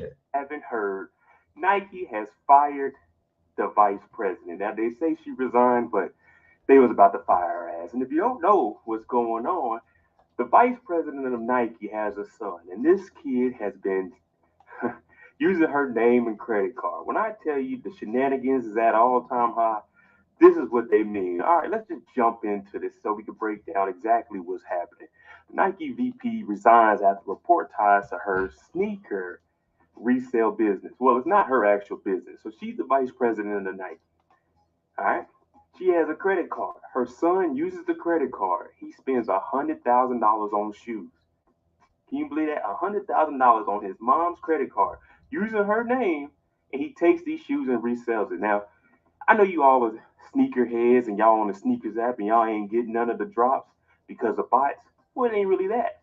When you have the vice president and her son using the money and buying up everything, there's nothing you can do. Check this picture out. Look at all these damn shoes on his mama's back patio. When I tell you white privilege is at all time high, this is exactly what we talking about. This kid is buying all the J's. He used the card he bought Yeezys, J's, any kind of Nike that comes out, and he's reselling it. Now this kid done made a lot of money. Ann Herbert, a Nike VP, resigned today because her son was buying Nike shoes and apparel at a deep discount using a credit card with her name on it. That's the image right there. The reason she resigned is because they were going to be on her ass. That's what they were going to do. $100,000, and now you trying to act like you didn't know what was going on. You knew exactly what's going on. If your son's out here spending all this money, there ain't no way. You know you ain't giving them this much money to buy all these shoes. Man, this is ridiculous. Let's see what USA Today had to say. Nike's North America General Manager and Vice President Ann Herbert resigned from a company, according to the statement from the retail giant. Thanks, old Mo. Yeah, we were touching base on that. We were doing this way back when, and it's just starting to get uncovered a little more. It's just unraveling right before our eyes. Basically, her knucklehead son was using her credit card, buying up all the shoes on the Nike. It wasn't even on the Nike app. He was buying the shoes before they even made it to the app. So he would buy all of them and then resell them all. So if he spent $100,000 on like $10,000-$15,000 on 120, you know what I'm saying, 1,000 shoes. Yeah, let's just say he bought 500 shoes for $10,000. He reselling them motherfuckers for 1,000. That man just doubling and tripling and quadrupling his money. His mama had to step down. They knew what was going on. Nike was all right with this until people started calling them out. Yeah. So that's what I was saying, Mozzie, when you say like Gucci don't like black people. Don't none of these retailers like us. None of them. They don't like white people. They don't like black people. They like green. They like green. And even Tommy Hilfiger said, I don't want black people wearing my clothes. But he ain't never stopped accepting them dollars. It ain't a black or white thing when it comes to business. It's a green thing. A green thing. Man, I wish I didn't cut my twist. Man, that shit be all the way past my neck right now. Like past my shoulders. Damn. Oh well. We ain't going back that route no more. I ain't gonna lie to you, man. Them were the good old days. The good old days. Let me tell you about it. Back to Nike. Suing StockX. But like we were saying, don't nobody care what you wear. Don't nobody care what you wearing. Nobody cares. Nobody cares. Just like I got on some, like right now, I'm gonna keep it funky with y'all. Right now, I probably got on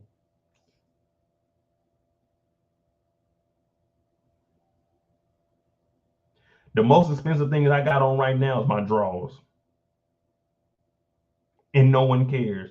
I got a t-shirt from H&M. You know what I'm saying? If I give y'all the rundown of, y'all seen all them damn jerseys I had? That's like fucking $3,000 worth of jerseys I showed y'all. Wasted money. But now you look at bum ass Mo. I got the $5 t-shirt from H&M.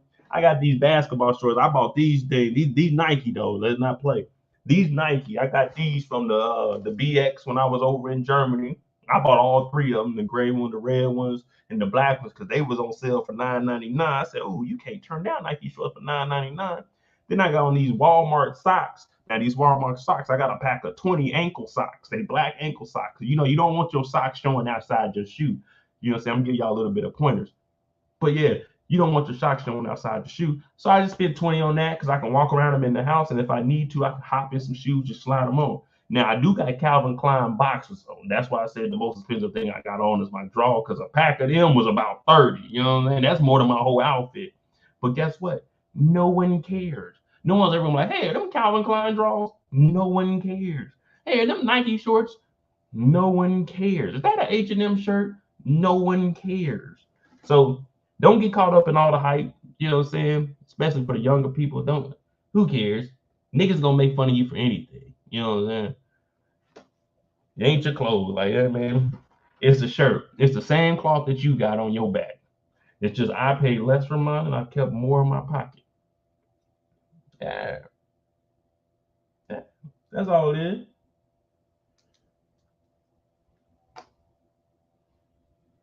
Matter of fact,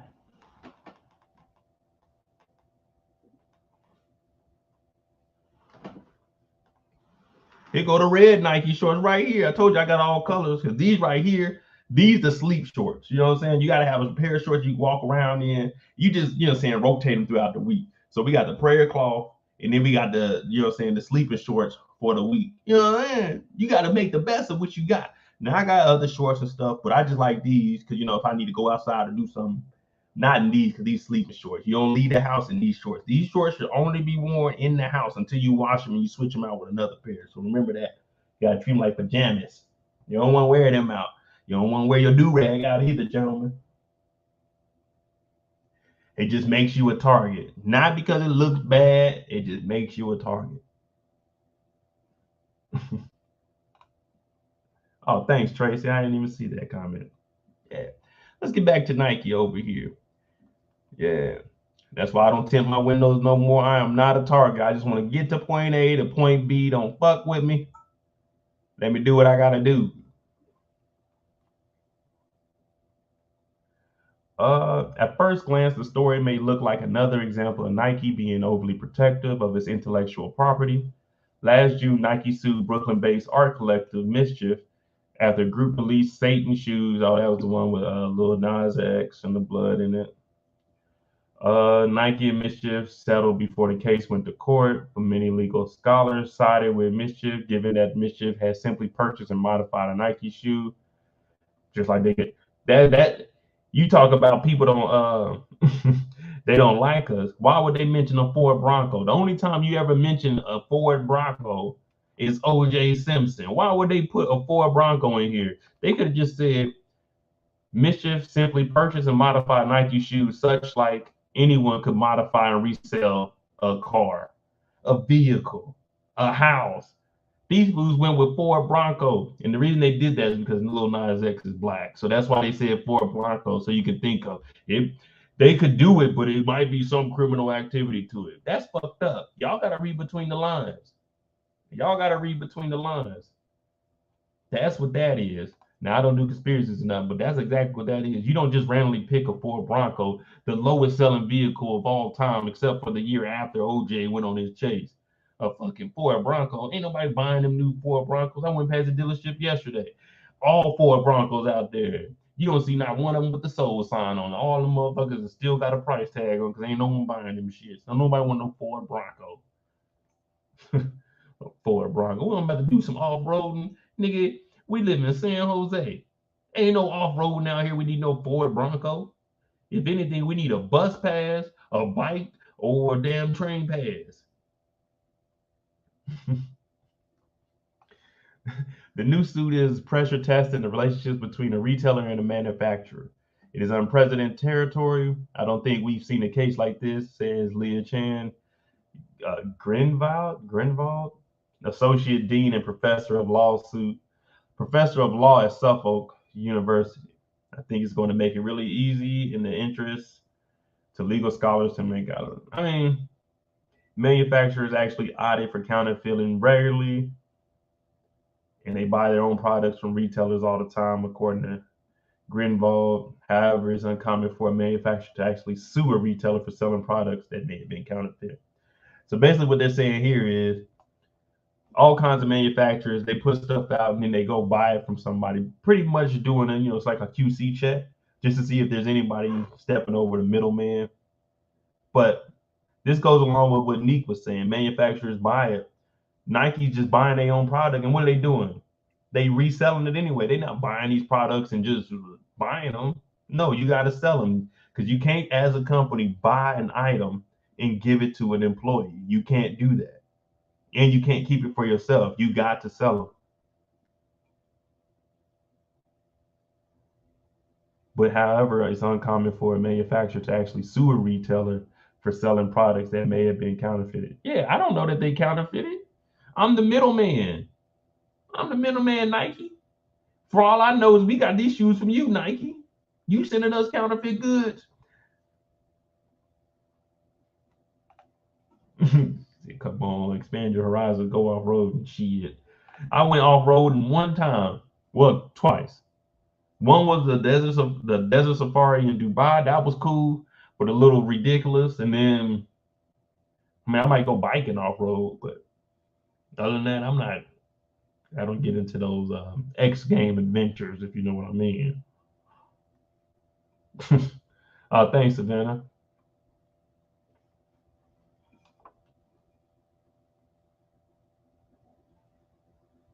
Basically, it's all BS. Nike is just upset. But man, these counterfeiters are getting so good nowadays. You're not gonna be able to know. Nike just out here just talking. You ain't gonna do nothing. Nike talking about, man, they selling counterfeits. Nigga, Nike, you overpricing shit. They selling counterfeits. You selling Air Force Ones for $100 when they only cost $13 to make it. That's a highway robbery if you ask me. Puma, well, Reebok going out of business, so we ain't gonna talk on them. But Adidas, or how some of y'all say Adidas, they all getting them from the same factories. That's why y'all trying to move to Taiwan.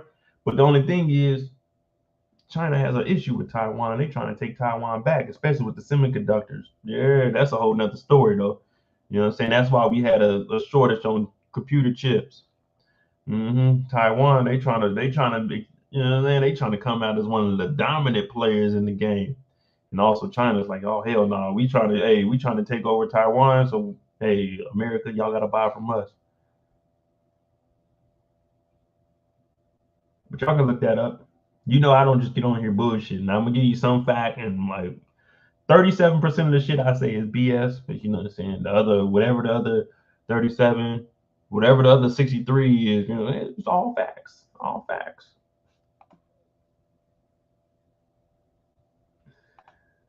Hey, yo, I don't get upset, y'all. Come on now. You know what I'm saying? I keep it easy, you know what I'm saying? Y'all ain't never seen me upset. Well, there was a couple of times I was upset. I got upset with the only two people I've been upset with is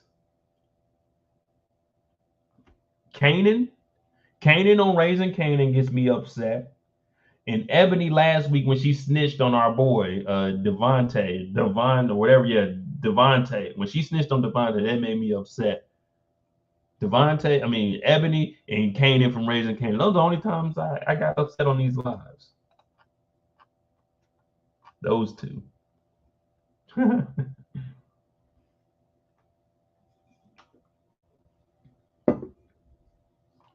Other than that, Nike just reaching, trying to get whatever they can get.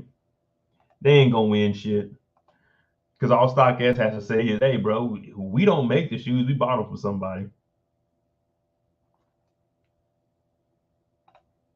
What do you think about the new Game of Thrones spinoff? I didn't even know they had a spinoff.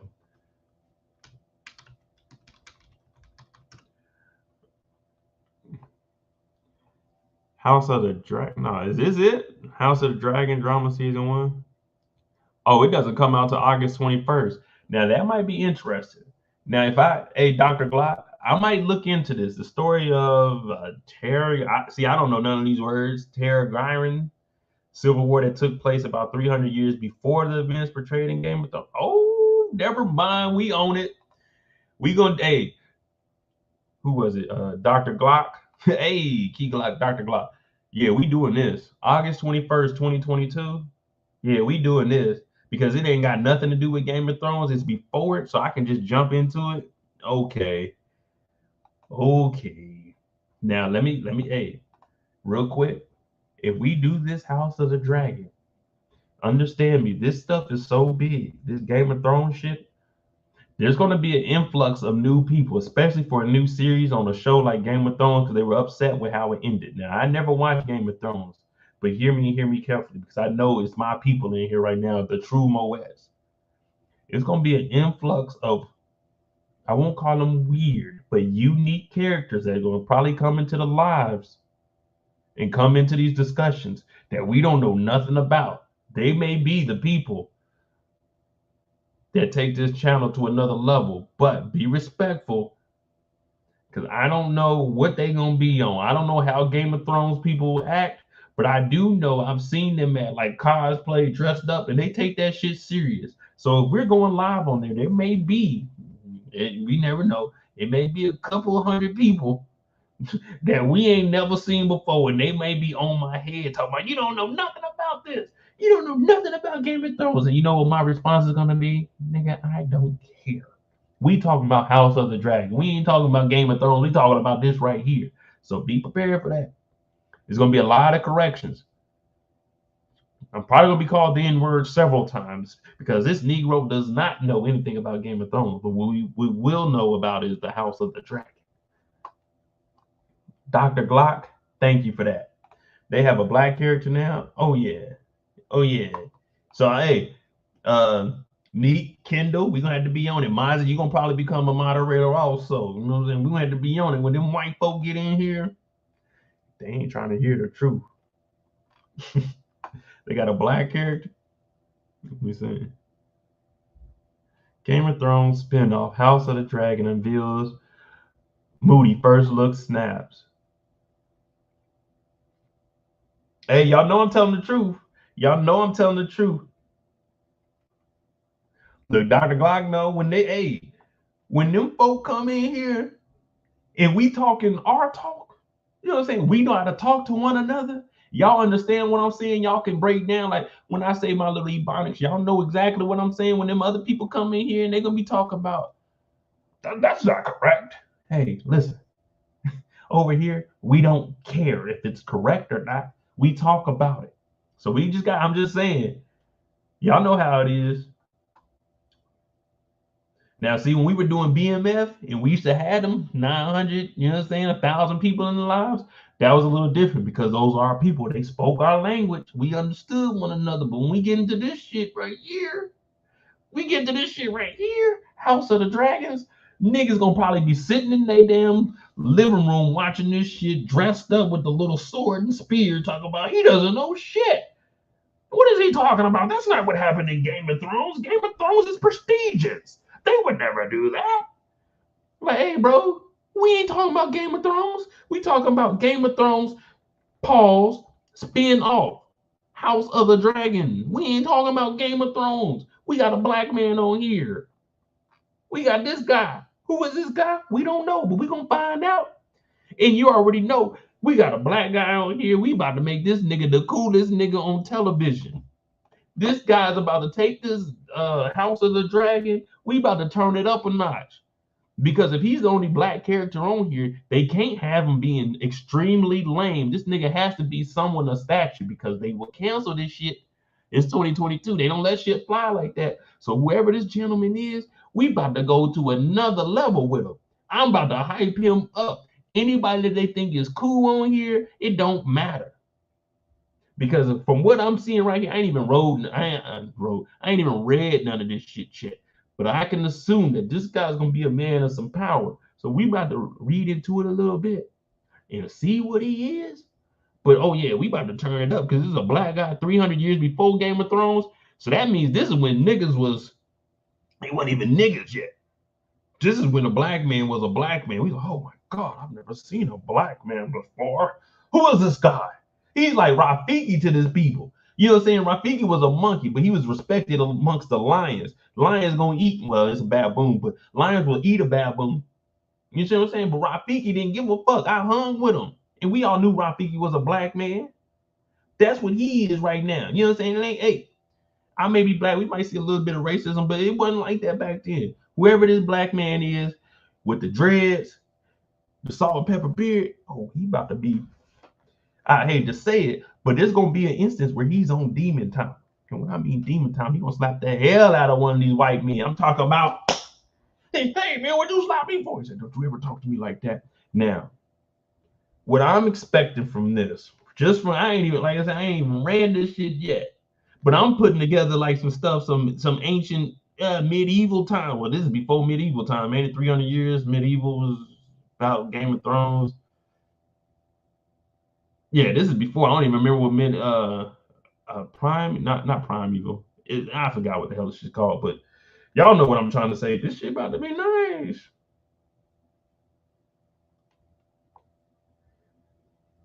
Yeah. Mozzie said it's a made-up world, so black people could be anywhere, just not with the white people. Yeah, I mean, shit. We about to read into it. Hey, shout out to Dr. Glock, cause I would. Oh, and it said it come out August 21st. My birthday August 22nd, so you know we about to act a goddamn fool when this thing come out. Yeah, we gonna act a fool when this come out. Game of Thrones spin-off series, House of the Dragon, has unveiled first look images of its cast in costume. HBO Max series serves as a prequel to the original fantasy drama series based on author George R.R. Martin's unfinished A Song of Ice and Fire book series. The new drama will follow Targaryen. I'm gonna have to figure out how to pronounce that word. Targaryen during a time 300 years before the events of the central Game of Thrones series as they begin their journey to destruction. That means they're gonna run themselves into the ground. Now, this gentleman seems a little bit old, so he don't have too much time to run into the ground, so he can get like 2 or 3 seasons. This series is expected to premiere in 2022 and will consist of 10 episodes. The first of the new images of the show to be released shows royal lead characters, Princess Rhaenyra Targaryen and Princess Daemon. Prince Daemon Targaryen. Hey, there we go. Targaryen. That's their name. In both sporting the trademark Targaryen platinum blonde locks. These two are siblings? These niggas look old.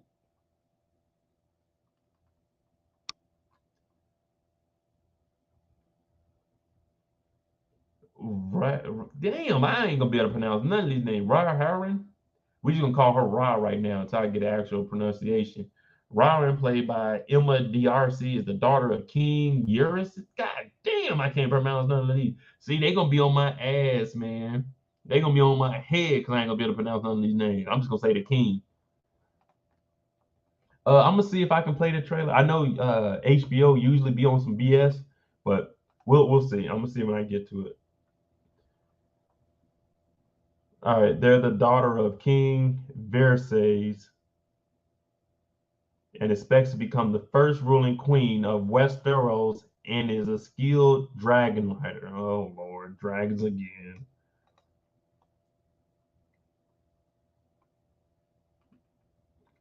Dragons. I hope these niggas ain't just flying dragons. Nah, Corey, I ain't never watched no Game of Thrones, man. I'm not really a big like. That's why as soon as I read dragons, I was like, oh, I don't know if I really want to watch something with dragons in it. But yeah, I mean, I have a hard time pronouncing names anyway, so shit, Targaryen or whatever the hell their names is. Hey, Corey, chill. I don't want. Hey, my people have simple last names. My last name has 5 letters in it. Meanwhile, Damon, played by Doctor Who in the Crown Star. Oh, okay, Doctor Who in the Crown Star. Matt Smith is Rye's uncle, a skilled warrior in his own right, and is the younger brother of the king. Wait a minute. Prince Damon is the prince. Wait, so he's the prince, but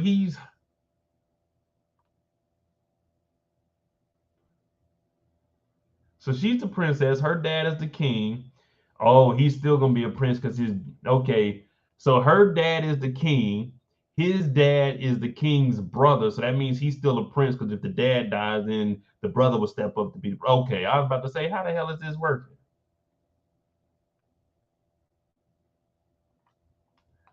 Oh shit, Corey. I don't know about all this. Special targets can see. That's why I don't want to watch this show. Nick said it's already starting shaky. Nah, Nick, I'm trying to piece things together. I'm trying to figure out who's the family member. So these two are cousins. These two are cousins. Her dad is a king. His dad is the well, his dad is a prince, technically. His dad is a prince in line waiting to be the king. So he's gonna be a prince also. He'll always be a prince.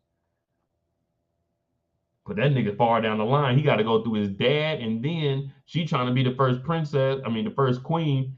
That's only if they actually hand it over. The upper people gonna have to be the ones to say if she could be the queen. Because as long as there's a brother alive, they're gonna go to the brother. The second image release shows Prince of Persia. Wait a minute. Wait a minute.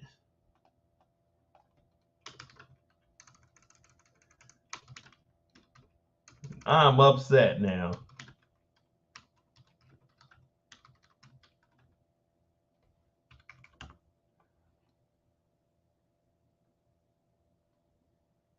Wait a minute.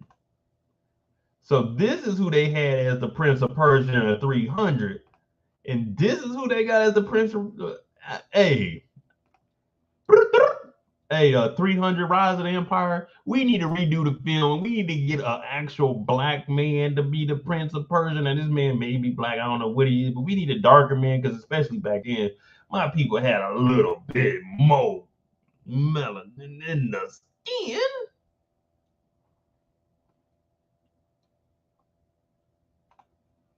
Yeah.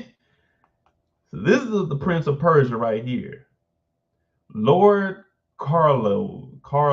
Is that an O? Corliss. Lord Corliss. Verlaine, who is also known as Nefarious Seafer, called the Sea. Oh, god damn.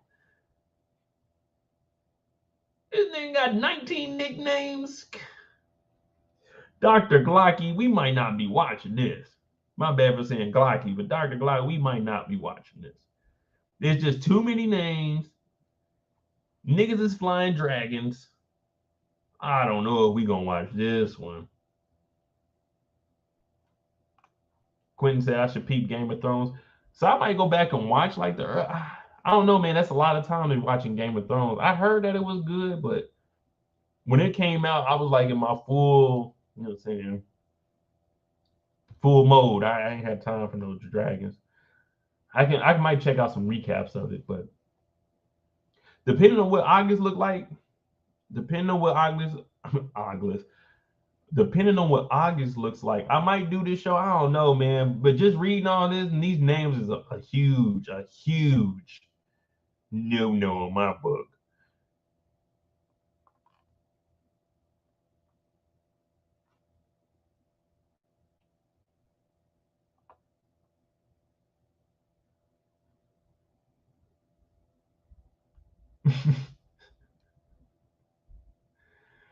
Man, I told y'all about ATL.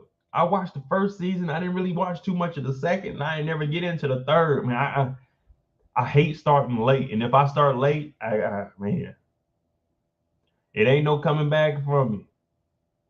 I wanted to do it, but it started when I was out of town, and you know, man, Power was my go-to. Shit, I'll check it out, y'all gotta let me live. I'm already over here getting laughed at by Corey because I can't pronounce now one of these white folk names. Finally, the third image shows Sound of Metal star Olivia Cook as Illicit Hightower and Notting Hill star Ryan Iphens as her father, Otto Hightower. So these two, but the Otto must be a peasant. Illicit is queen. I guess he's not. I guess he's a queen. Illicit is the queen of Westeros and is King Varys' second wife, and mother to his children, and acts as, oh, what? See, this don't even sound, I can't watch this. So this is Grandpa, but he ain't, yeah, I can't, nah, I'm done. I'm done.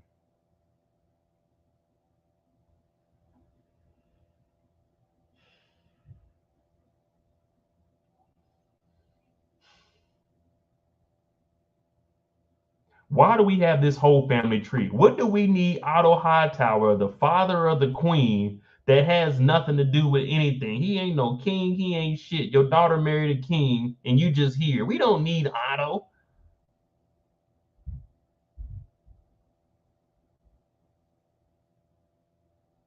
I'm done.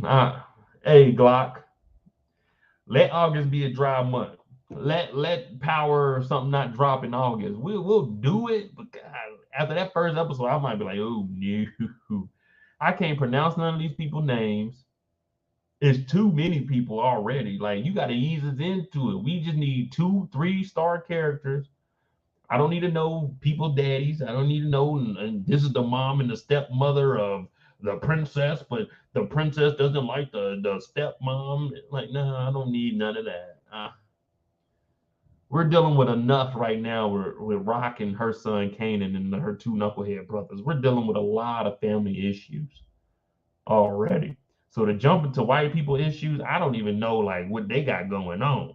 These niggas got dragons as pets. And you want me to try to decipher what's going on and tell you guys, look, well, if you notice when the king, he was kind of upset with his nephew, because we didn't even see the brother, we just seen the nephew. And oh my God, his daughter is very upset with the queen, but the queen has so much power because of who her father, Otto Hightower, is. Like, nah, we good.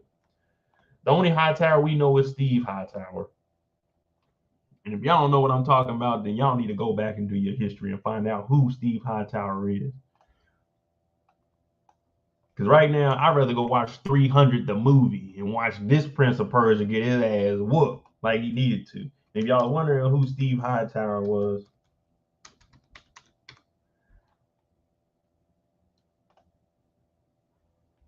there you go. Mr. Hightower, the Steve Harvey show, back when he had that goofy ass box. Shout out to Steve Harvey, even though I don't really personally like that nigga because he went in on my mama one time, and I don't really appreciate that. But you're a comedian, and I respect it. And my mama's also, you know what I'm saying? My mama got in the elevator with Steve Harvey one time. She knew who Steve Harvey was, and it was two big niggas with him. She said, "Oh, who are those? Your bodyguards?" He said, "Nah, it's my mama." And I said, "All right, Steve, that's a little bit too far. I was a kid." So that's my only gripe against Steve Harvey, even though he says some sucker shit on TV. But other than that, I ain't got no issues with Steve. Steve Hightower show was cool.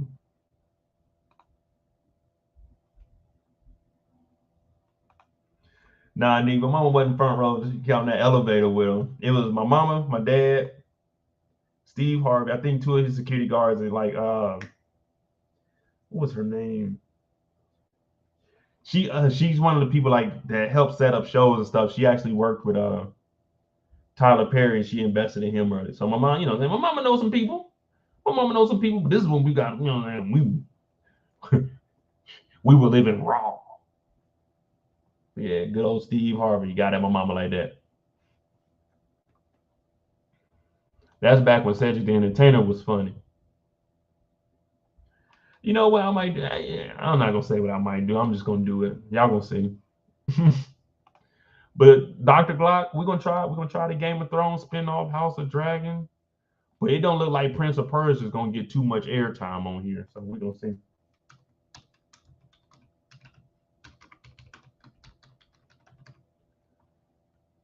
We own this city. We did Winning Time. The Invisible Pilot. Oh, what is this about? Oh, it's a documentary. Oh, a Daredevil. I thought it was. Oh, never mind. Pilot Gary Bensler unexpectedly commits suicide, but the mysterious surrounding of his death deepens and unfurls a caper filled. Like, who goes in here and looks up these words? Oh, it already came out. The mysterious surrounding his death deepens and unfurls a caper-filled tale involving a world of drug smuggling, gun running, and a covert war conducted at the highest level of the U.S. government. Basically, this is the true story of what Franklin Saint was doing. Oh yeah, Dr. Glock. I have seen The Man Who Fell from the Sky, but it's kind of weird though. It's kind of weird though, and I know I always bring up that other show that HBO canceled. Thank the Lord, but them shits be weird, and I be trying to decipher between them.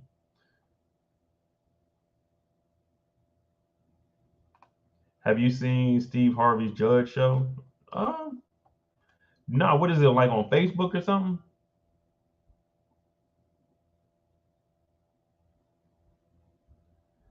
Steve Harvey's Judge show. I think I heard of it. It may have been a YouTube ad.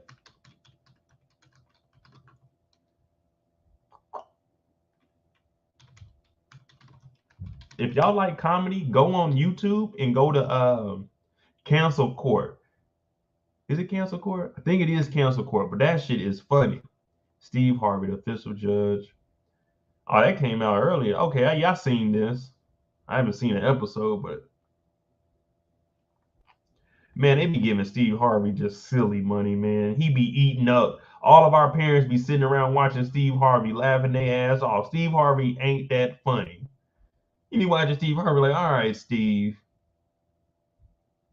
you ain't got it no more, brother. And if we being honest, you were the weakest in the Kings of Comedy.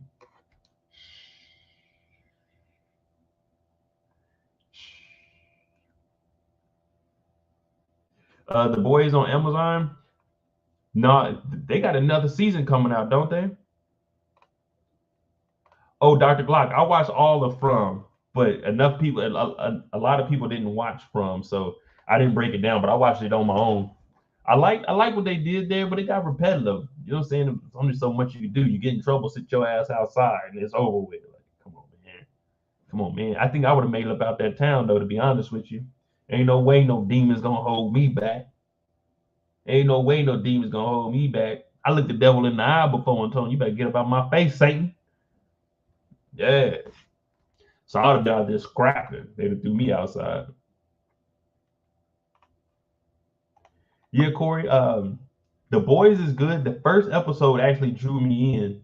You know, when if y'all haven't seen it, the boys, you know, saying they all got superpowers and stuff, and basically doing what I always say I would do if I had, you know, saying if I was gifted.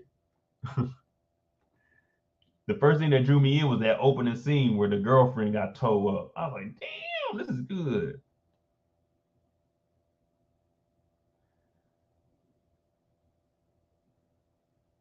Yeah, From was good. I give From a 7. The idea was good. Of course, it was from the creators of The Walking Dead, but wasn't much that they could do to spin off of it.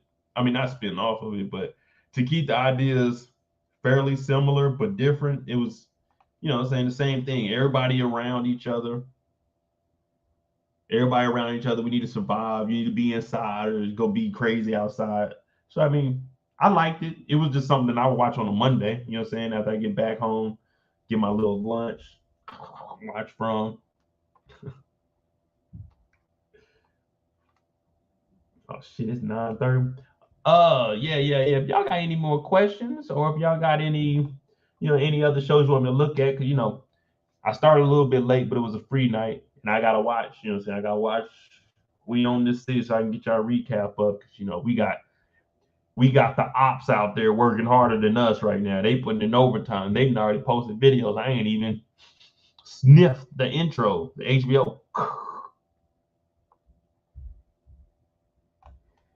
Javier said, I've seen an article, What to Watch After Ozark, and the article didn't even mention Power or BMF, but they did mention Snowfall. Javier, yeah, I didn't went in on some people. What was it? The remote? It was a website called like Couch Remote or something on there. And the lady did a good job, but there was some dude on there. We went to his page and found him like, hey, bro, you didn't proofread none of this. But the article that I seen is saying BMF could hit, because BMF should be the first one. It should be BMF. No, I mean, not BMF. It should be Raising Kanan first, BMF, Power Book 2, Season 3, and then Tommy. That's the order that it should be going in to end out the year. And then I don't know what 50 is doing. Maybe 50 is just, you know what I'm saying, ruffling some feathers. I'm buying my contract out of STARZ. We don't know what that nigga's doing. He'll do anything, but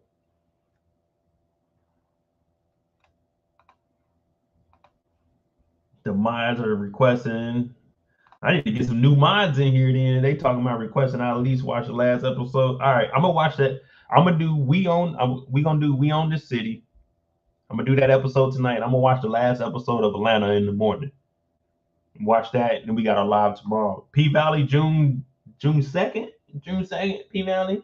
So I put up now niggas all up. So I put up the trailer of P Valley. I did the trailer and I broke it down. Y'all probably didn't see it because as soon as I put it up, STARZ hit me so fast, them niggas came in, slapped the hell out of me and told me, no, this thing is getting no ads, nothing. I think that video only got like 30-something views because STARZ hating ass.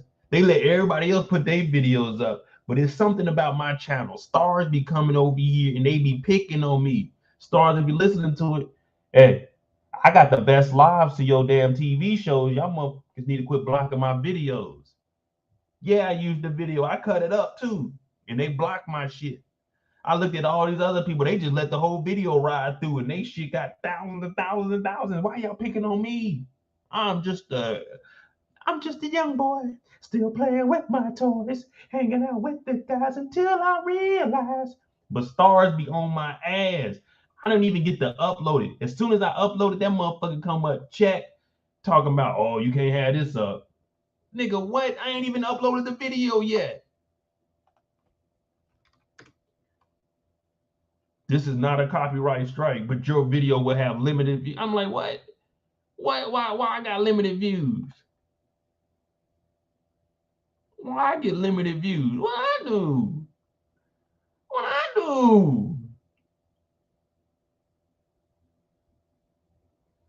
I get limited views. I ain't do nothing. I was just trying to show the people the trailer and break down the trailer and show y'all what I seen. Yeah, we gonna do P Valley, but golly, STARZ. Y'all basically about to lose a good thing. Because if 50 take all them shows for you, all you gonna have is P Valley to depend on. And let me tell you something, P Valley, they ain't shaking enough in that club for y'all to stay afloat. No disrespect to none of the actors or the actresses, but I'm saying P Valley ain't gonna be able to hang your coat when you come home from a hard day. You want to know that you put in a lot of work. You put in a lot of work. You want to take your coat off and put it on the coat hanger. Now, if you lose BMF, anything up under, you know what I'm saying? I'm gonna call it the power universe, loop BMF in there. If you lose that shit, you ain't gonna be able to hang that coat. You ain't gonna be able to hang your hat on P Valley. It took you 2 years to come out with a second season. And y'all blocking my shit? Now, I ain't got nothing but love for y'all, but we gonna be playing like that, okay? Okay. I tag 50 right now. Get that shit up off STARZ. I pull that rug from up under you. Paramount gonna have to sell to somebody because STARZ is gonna flop. Better start blocking my shit. I'm nice. I ain't got that kind of power, man. I ain't even got that kind of power. But y'all blocking my shit. Upload. I'm over here. I took my time out too. I chopped that thing up. I even gave like a week between everybody else's shit because I didn't want my stuff to drop the same day as theirs. I dropped that shit. It said nope. It said nope.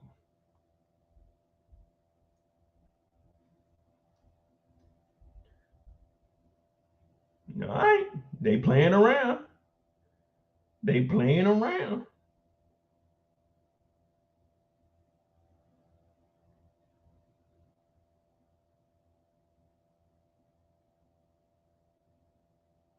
And when I be uploading videos, like even my rants, they'll let my live go all the way through. But I got a request to get my lives reviewed every single time. I don't know why. We ain't talking about nothing explicit over here. But when I upload my rants, I gotta go in there. Every time I drop a video, y'all don't understand like how it's a lot of stuff that go on in the back, but like y'all don't understand. Whenever I upload anything, I have to get almost everything manually reviewed. I don't just get to put shit up and get ads on my channel. I'm like, what am I doing different from anybody else? I'm just keeping it real. Look at this. Where's that? I don't know if y'all can see it or not, but your videos have been manually. Great news. After manually reviewing 4 of your videos, we determined that they are suitable for all advertisers. What? Why I gotta do this? Why I gotta get everything? I might get like, oh, when I did the Ozarks, they didn't say nothing. When I do the white shows, they don't say nothing. I'm like, God damn. Copyright claim. Your video has been blocked in some countries. P-Valley season 2. Trailer breakdown. This isn't. And I don't know if y'all can really see that shit, but yeah, they talking about this isn't a copyright strike, but and listen what it says. It says claimed by STARZ Media LLC. Block countries. It says Puerto Rico in the United States. Nigga, where am I currently located? In the United States. How you gonna block my shit from the United States? I ain't got no niggas over in goddamn India watching my shit. The fuck you gonna block it for Puerto Rico and the United States? You should have just said all United States territories. I'm like, God damn, what I do? What I do, STARZ? I ain't did nothing. All I did was break it down. I let that thing run through one time, chopped up, and then I broke down what I seen. And y'all talking about blocking my shit? I'm like, damn. What did I do? I ain't did nothing but gave STARZ all kinds of praise. I built my channel on STARZ. The first show I broke down on my YouTube channel, you go back to, what was it, January 2018, is Power. I've showed nothing but love to STARZ, and they block my shit. I'm doing this for y'all. I'm helping y'all get ratings. Well, I won't say I'm helping y'all get ratings, but I'm keeping the name alive. Ain't no one else really. It's only like 3 or 4 people that go live talking about BMF or Power, any of that shit. I'm gonna be going live talking about P-Valley, and I'm gonna be doing breakdowns, daily breakdowns throughout the week. I'm keeping the STARZ name alive. I'm putting this shit on my back. You got 50 Cent going at you, and he's supposed to be your business partner. All I'm doing is saying, look, let me break this shit down. Let me give the people what they want. They asking about P-Valley. I didn't bring P-Valley up out of thin air. Someone asked, are we doing P-Valley? I said, yeah. But then I had to realize, like, maybe they're going to block all my shit. Even if I go back to my old P-Valley stuff, it talk about not suitable. It's not going to be given. It's like blocked in certain territories. I'm like, why is my P-Valley shit blocked? But everybody else's shit popping up on the algorithm. What'd I do?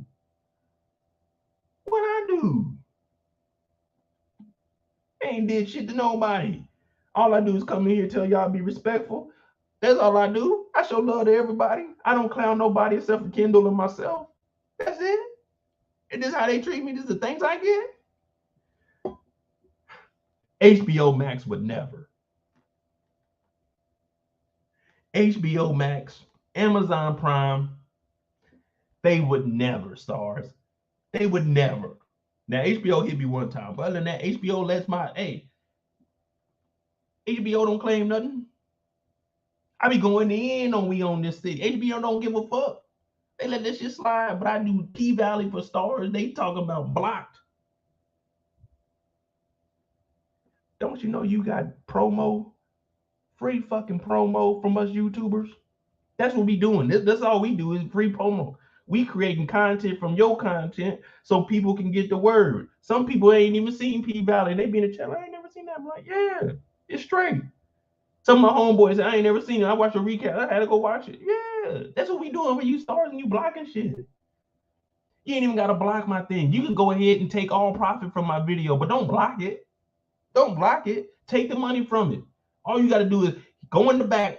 Okay, cool. It's a video with P-Valley in it. Oh, Moedotj. We gonna take this nigga money. That's fine. I'll take the views. I don't need the money. But don't block it. Don't block it. And you blocked it from America and Puerto Rico. Oh, what? Next thing I know, you're gonna put Guam on there, ain't you? You're gonna put any military base on there too, because technically a military is American. So yeah, that's what y'all gonna do. That's what y'all gonna do to me. Okay. When we do this House of Dragons, yeah, we do the House of Dragons, you're gonna lose all of us black folk stars. Yeah, you're gonna lose all of us, mister. Yeah, whoever's over there running that organization, you're gonna miss us. Oh yeah, you're gonna miss our black dollars. I tell you that right now, mister. Mm-hmm. Yeah. We canceling all summer. Mm-hmm. We done already got a majority of us to cancel once y'all done got rid of the shows until you know what I'm saying. But yeah, that's what y'all do to me, stars. I ain't did nothing to nobody. I ain't hurt nobody. I got Hulu and I even got the Stars app. What I got the Stars app for when I can just have Hulu? But I'm supporting y'all. I go over there, I got the Stars app. I got the Stars app on everything. I got the Stars app on the computer. Come on, man. This is what y'all do to me. This is what y'all do to me. That's all I got to say about Stars. But we will be doing P Valley.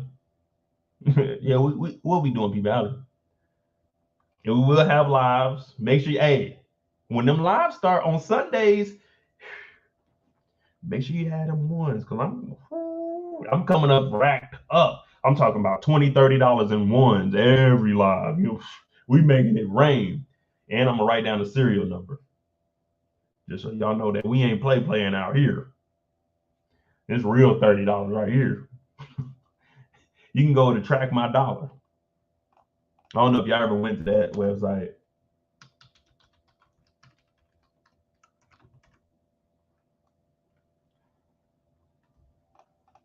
Damn.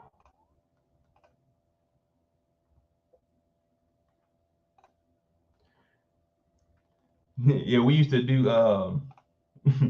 Track My Dollar. So when we bring them cereal, y'all, hey, I'm gonna give y'all the serial numbers. Y'all gonna be like, yeah, he got some real money for this P Valley event. When are we starting movie night? All right, I'm finally really getting back on schedule. This weekend though, I might be in Vegas. There's two properties I want to look at. So I might be in Vegas because I told you I'm being in the middle of moving because California is hurting my pockets. And I also want to have a full room for a whole studio so I can have my TVs and stuff up in there. I won't be in my bedroom. So this weekend I'll probably be in Vegas looking at some property, but we're going to start the series. We're going to do the movie night. I got to see how I'm going to do it, though. I know we talk about this all the time, but I want to be able to play some footage. It might just be the footage without the audio. I don't know, man, because YouTube be tripping. We'll see. We'll see. Dr. Glock said all my movies and series I watch free. Me too.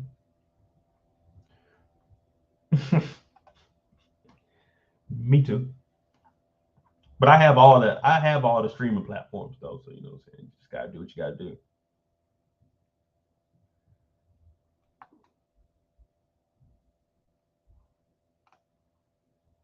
Nick said, I'm just now seeing your shit. Nick said they mad because I exposed Brayden only drove down the street. Oh yeah, you know, we bringing up Google Maps. We about to see where you at. We gonna find out where you dumped that body. We also got to find out about Lauren also. Dr. Glock said, Vegas is nice. My family is there. So I've never lived in Vegas. The only time I went to Vegas was like Memorial Weekend. I used to go every year, but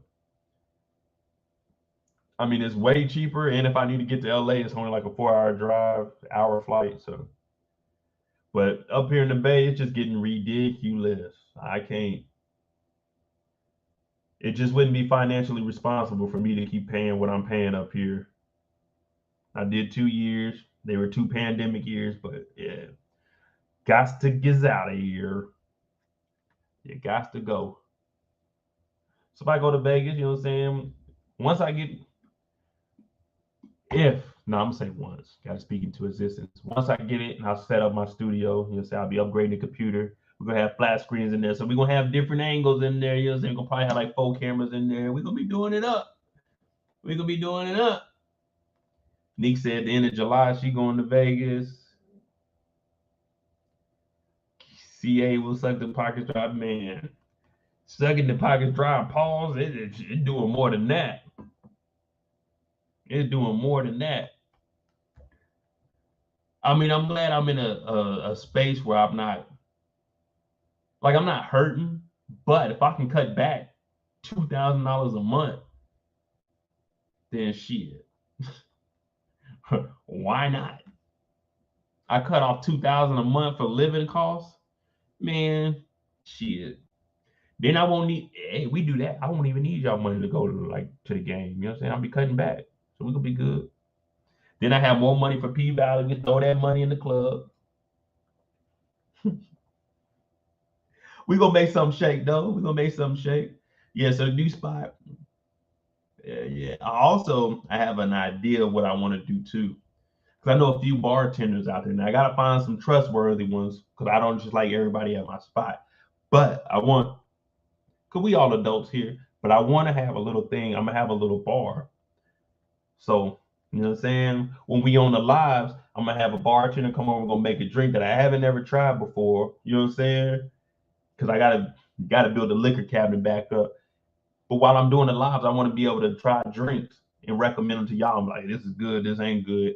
It's just something I want to do in my head. Now, if y'all see any other YouTubers doing it, y'all like, damn, they stole that shit from Mo. They stole that from me. But you know, I don't care. It's all love. If someone does it, they do it. But we're gonna do it better. But yeah, that's what I want to do. You know what I'm saying? So we'll see how that go. Hopefully we can get some guests. What's the name? What's the chick that Claudia killed on Power? So they've been reaching out to me, but I mean, Power is pretty much gone. I know she just had an interview. What was her name? Mai? Yeah, Mai from Book 4. I've been in touch with her and her photographer. So I was supposed to do an interview with her, but she got busy. She actually got a new, well, I don't know if she got the role, but she auditioned for a new role with the STARZ series. There's a guy on BMF, Yusuf. He reached out to me. Once they start rolling, I will have him on the channel so he can talk about his character. He's one of Meech's boys. He's not a main character, but if you remember when they were at the park, the guy that worked at the park that was calling them like, hey, yeah, they up here, blah blah blah. He's the one looking out for him. So I'll have him. I'll do an interview with him, bring him on the live. So I got a few people reaching out to me. So you know they see it a little bit. STARZ. Stop blocking my shit. Stop blocking that shit. I want to get Miss Mississippi on here. Maybe Haley too. You know what I'm saying? See what they talk about. I gotta ask him a few questions. We could probably get Uncle Clifford on here. You know he gonna act a damn fool. See what Uncle Cliff talk about. See how he's feeling. You know what I'm saying? Not owning the pink anymore. I'm gonna reach out to him, see what he got. Little Nasty, aka Little Murder. We're gonna see what you on too. We're gonna see if we can get Little Murder on here, you know what I'm saying? Let's see what Little Murder talking about. So it's gonna be good, man. I got big plans. If it works, it works. If not, then we're gonna continue on with what we got. Because we gotta understand everybody got a life. Don't nobody owe you anything. If they want to work with us, they want to work with us. They don't. Hey, I still respect them. I still watch and support.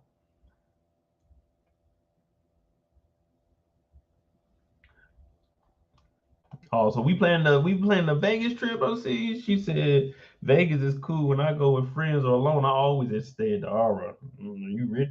I stay at the Venetian. Yeah, the Venetian. Top floor, please. Well, not top floor. Put me down like floor 23 or something. But I want to be towards the top, please. Oh, Mr. Moore, you're back. It's Dr. Moore. Get that correct. Always put whatever you feel is something. They say it'll be like blank, Doctor, Mr., Mrs. Always put doctor in there. Make them have some respect for you when you show up, doctor or not. Make them call you a doctor.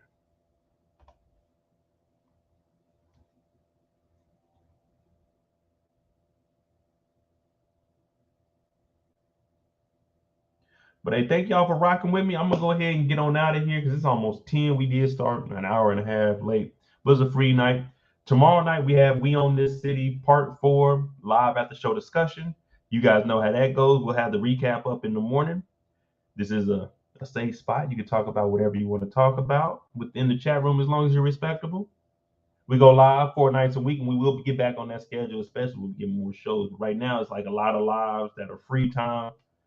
unless something big pops off. Free Gunner, free Thugger. You know what I'm saying? YSL for life. I gotta hold it down. No affiliation with Young Slime Life. YSL in my book means youth standing. Youth standard living. Yeah, I'm trying to improve the youth standard living. But freedom, guys. Oh yeah, donations. We don't ask for donations over here, but they are deeply appreciated. Cash App is at the bottom of the screen. Moedotj.